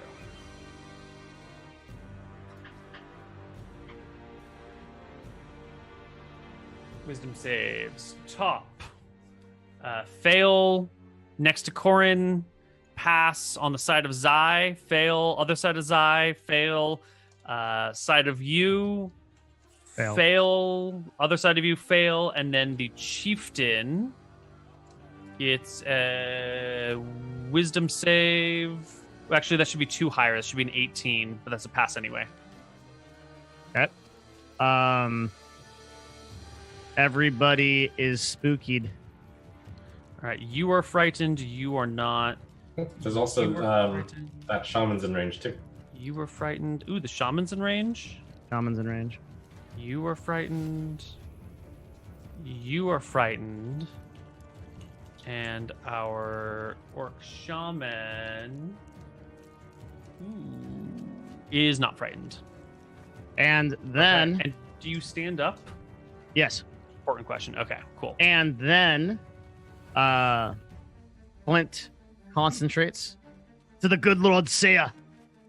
Ain't let any dwarf, anything touch this dwarf. And casts a bonus action, Shield of Faith, for +2 AC. Ooh, okay. Are these both? These aren't. No, The first Channel one isn't Divinity is not a concentration. spell. Right. Nor it is concentration. It is a ability. Is Shield of Faith is concentration? It is indeed. Okay. Excellent. 1 bonus action. Creature Nice. of range, up to 10 minutes. All right. And Done. you are shielded. So I will give you the this thing that looks like rings around you. It's normally used for held, but we're going to use it for shield for now. Oh, and you don't have an idea. You are concentrating. There we go. Next player. I will walk 1 space up. I'm assuming that's legal. Yeah. Okay. I'm attacking the orc to the bottom right with 2 quarterstaff attacks. It's 24 and crit. Yes. 17. I can do math. Nope. 17 damage.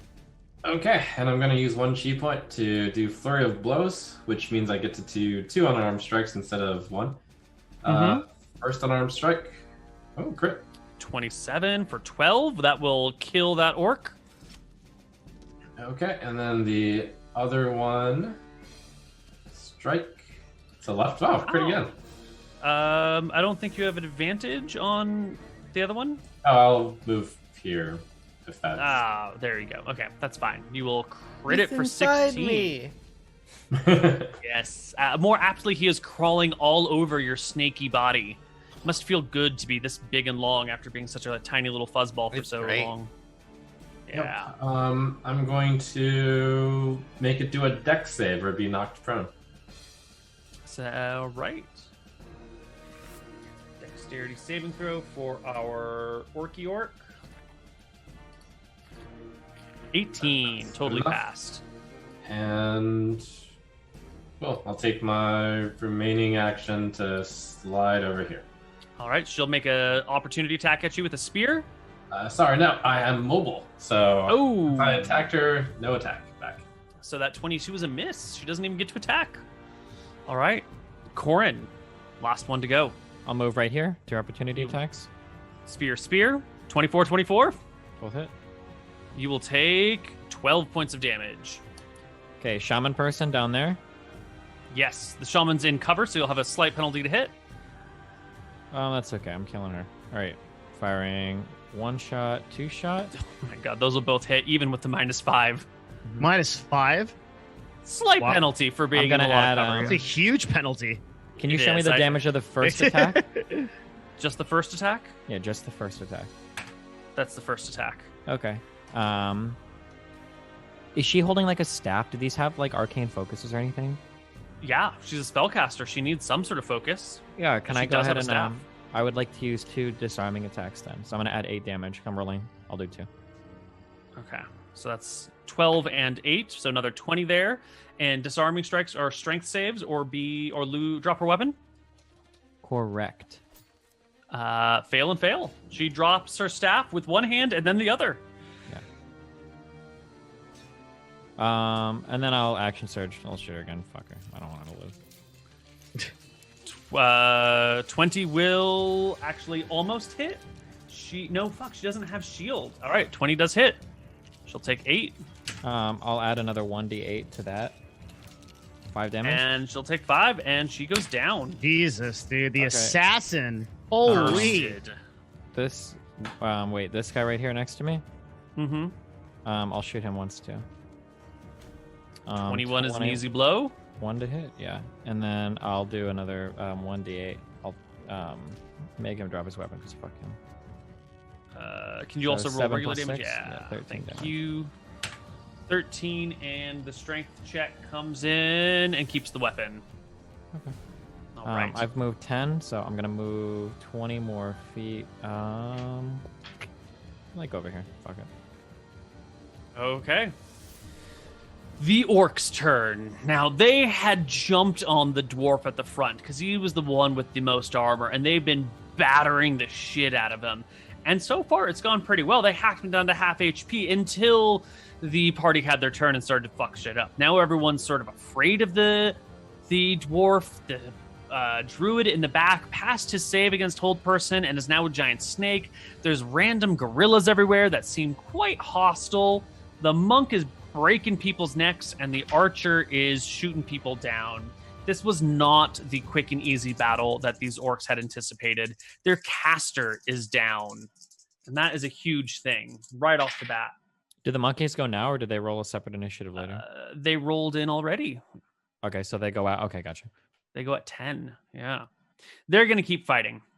And the orc war chief is going to step to the side, maybe. First off, this guy, this one right here, is going to try and shove the dwarf down again. Dwarf beat a 21 on an athletics check. He can't because he can't attack me. He has disadvantage on skill checks. Right? So herein we have an interesting dilemma, right? So the creature can't go any closer to its source of fear, which I consider to be an attack. That I think you're moving forward to attack somebody. If you are terrified of them, I don't think you can attack them. Would be my argument. Well, But- I think you could attack them, but I think a shove does require moving yourself closer. I might be able to like stand back here and stab you with my spear, but to like get up close enough to you to knock you to the ground, you're right. I don't think you can shove a person that you're afraid of. Okay. Yeah. I'll go on that. Yeah. I'll But go you with can't that. attack. But you can attack, yeah. All Because right. it definitely doesn't say anything about that. That's pretty. It says you have disadvantage on attack rolls and ability checks. So Yes. So over here, instead, this one will try to shove Zai using the lesser of these two, which is a 22. Okay. Lesser because of disadvantage? Because of It's just- disadvantage. oh, that's right. Because she's frightened. Okay. Acrobatics. Woohoo! Oh my god. All right. This one will step over to here and take an attack of opportunity from the snake. And from two gorillas, actually, now that I look at it. The gorilla will hit and miss. At the time that she 4, moved, 6. wasn't the gorilla flanking? So the it will leave at the last moment. So yes, actually, that would be a flank. Yeah. That would be a crit. Yeah. So actually, she won't get anywhere. She'll just fall unconscious as she tries to leave, and the gorillas pounce on her and begin to rip her to pieces. This one will try and shove Corin then. 22. How are these rolling so well? What's their bonus? Like 9? 5. It's Wow. just really lucky dice. Jesus. God Holy shit. And players are I'm even not luckier. getting moved. Yeah, by you're not anything, getting okay? shoved at all. I got a lot of decks here, Koibu. Okay, get these fuckers off me. My orcs are just dying on the spot. They chunked me pretty hard. Yeah. They got a good lucky first surprise round, and now it's falling apart for them. Screw it. This Orky Orc is going to not afraid of the monsters. She's going to ignore the gorillas. They can deal with gorillas later. And she will do one of these. She will circle around to the other side of Corin. These two will be flanking Corin. They will be. She will make a shove attack against you, Corin. Beat an 8. Ugh. Ugh. All right. Just regular attacks at advantage with their spears. 8 is no good. This is at advantage and disadvantage cancel. So the 25 is a crit. You will take 6 points of damage from that orc. This one will just try to stab the dwarf as a crit. I don't get it. 14. I don't understand. The dice, man. This is why I say don't bother balancing your games, because the dice will always overrule any sort of balance you even try to. I just feel it's like, why did I roll? Why did I get AC? Does it matter? Okay, I got to roll a con check, right? For yeah, Shield of Faith. You got to roll a 10 on your con save. Yeah, I thought you were gonna do now I just don't know. That's a +4 also, right? So it'd actually be a 16 technically. It's a saving throw. Yeah. Okay. Yes. Mm-hmm. Yeah. That's cool.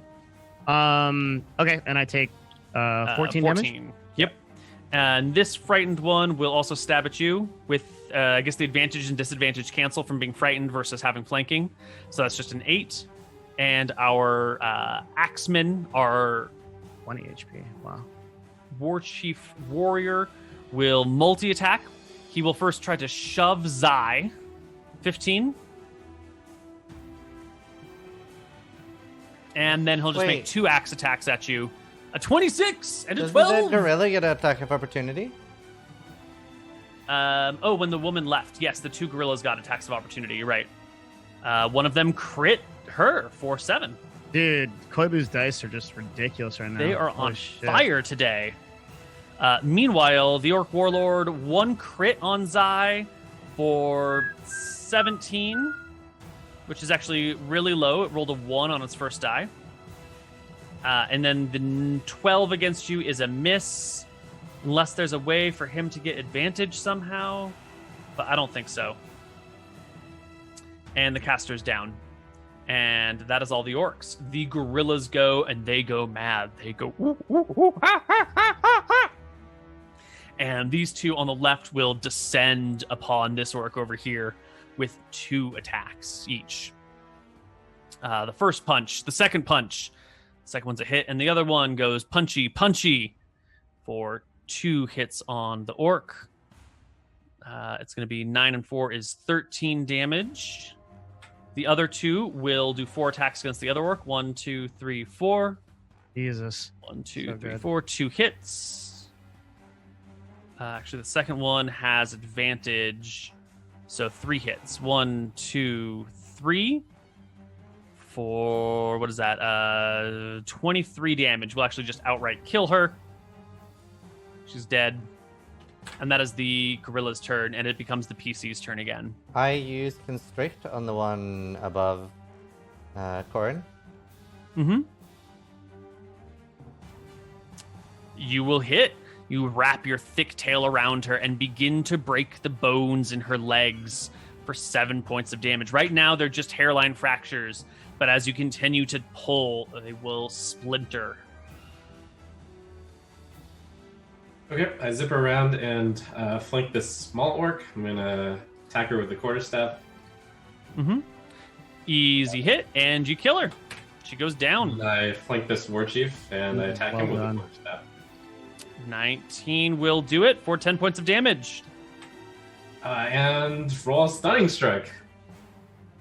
And he makes a, is it con save? Or will save? A con save, 15. Woo, stunned. And he is stunned. Wow. Gee, I guess that's good enough, so I'll just throw in an armed strike in there for a 9. 22 will hit for 9. I shall turn to the orc warlord. Oi, git! Taste dwarven steel!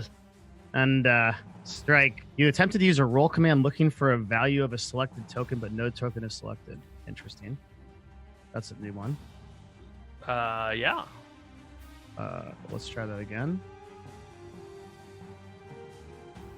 Okay. There we go. Yeah. All right. 16 and 23 will both hit. Woo! Roll me damage. Holy dude. 38 damage on the orc war chief, who is stunned, dazed, reeling from the blows to his key points, and is now sort of on fire. Oh, and this one is grappled. Because it is constricted and restrained. Lovely. All right. I believe it's the orc's turn. This guy is stunned. This one is grappled. This one is still afraid. And you know what? The scaredy cat one is going to disengage and bolt into the woods.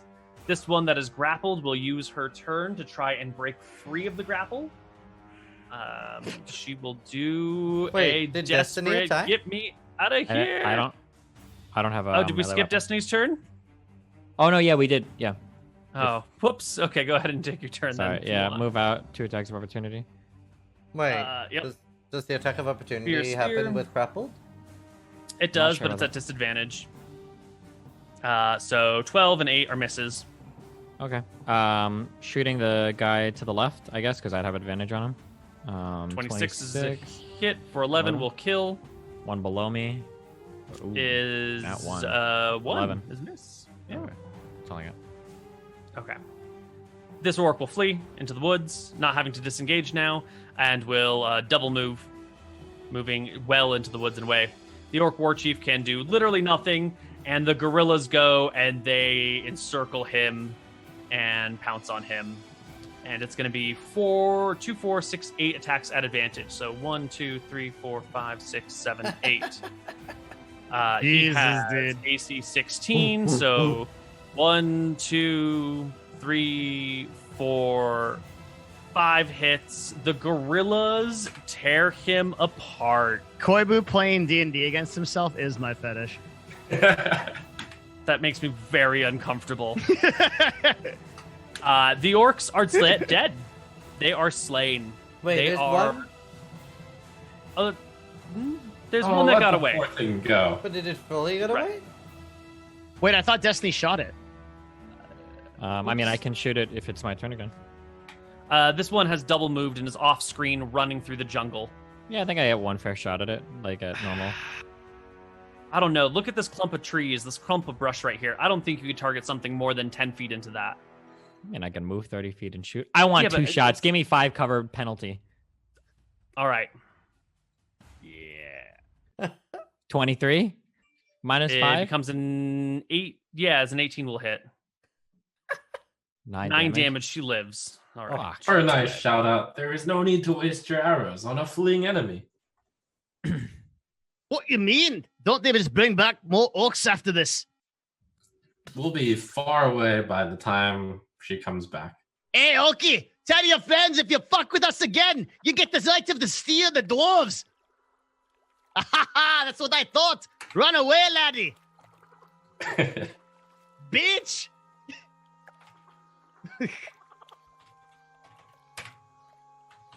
And just because we're here, why don't you all take home 730 experience points for this? Easy. Wait, how much did you say?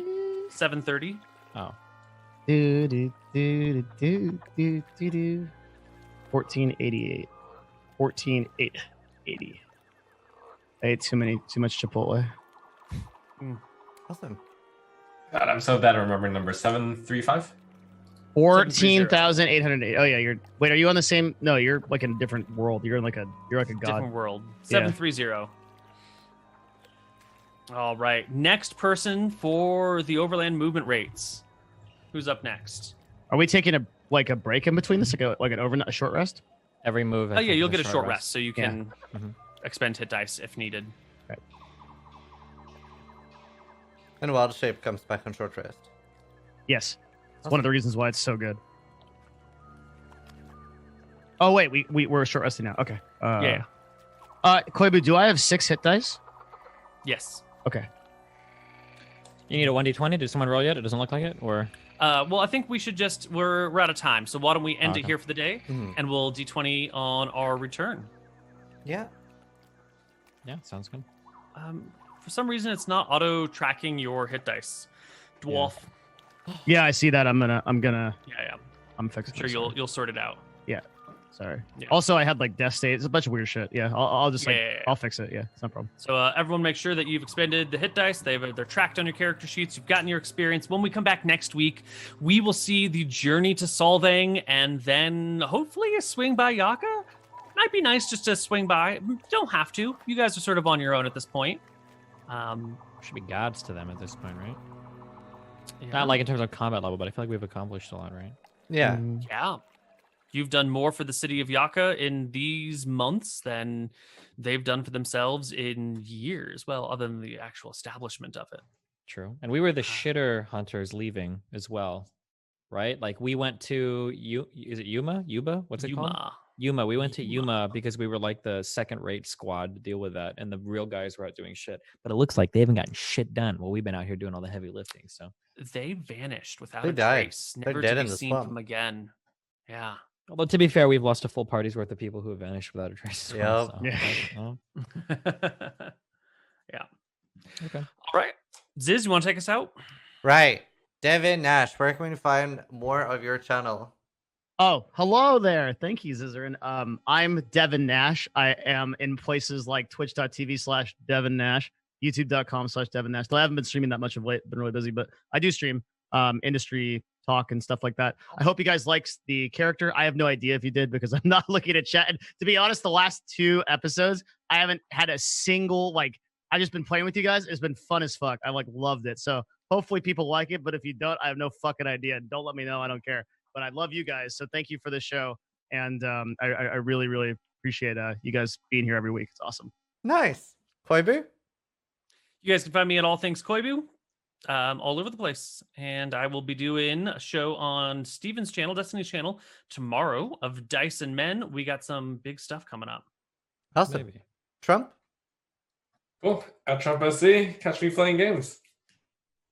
Destiny? I'm Destiny. Follow me on Instagram, instagram.com/Destiny. Awesome. And I'm Zizaran. And next week, I think everybody's on for next week. Always. Yeah.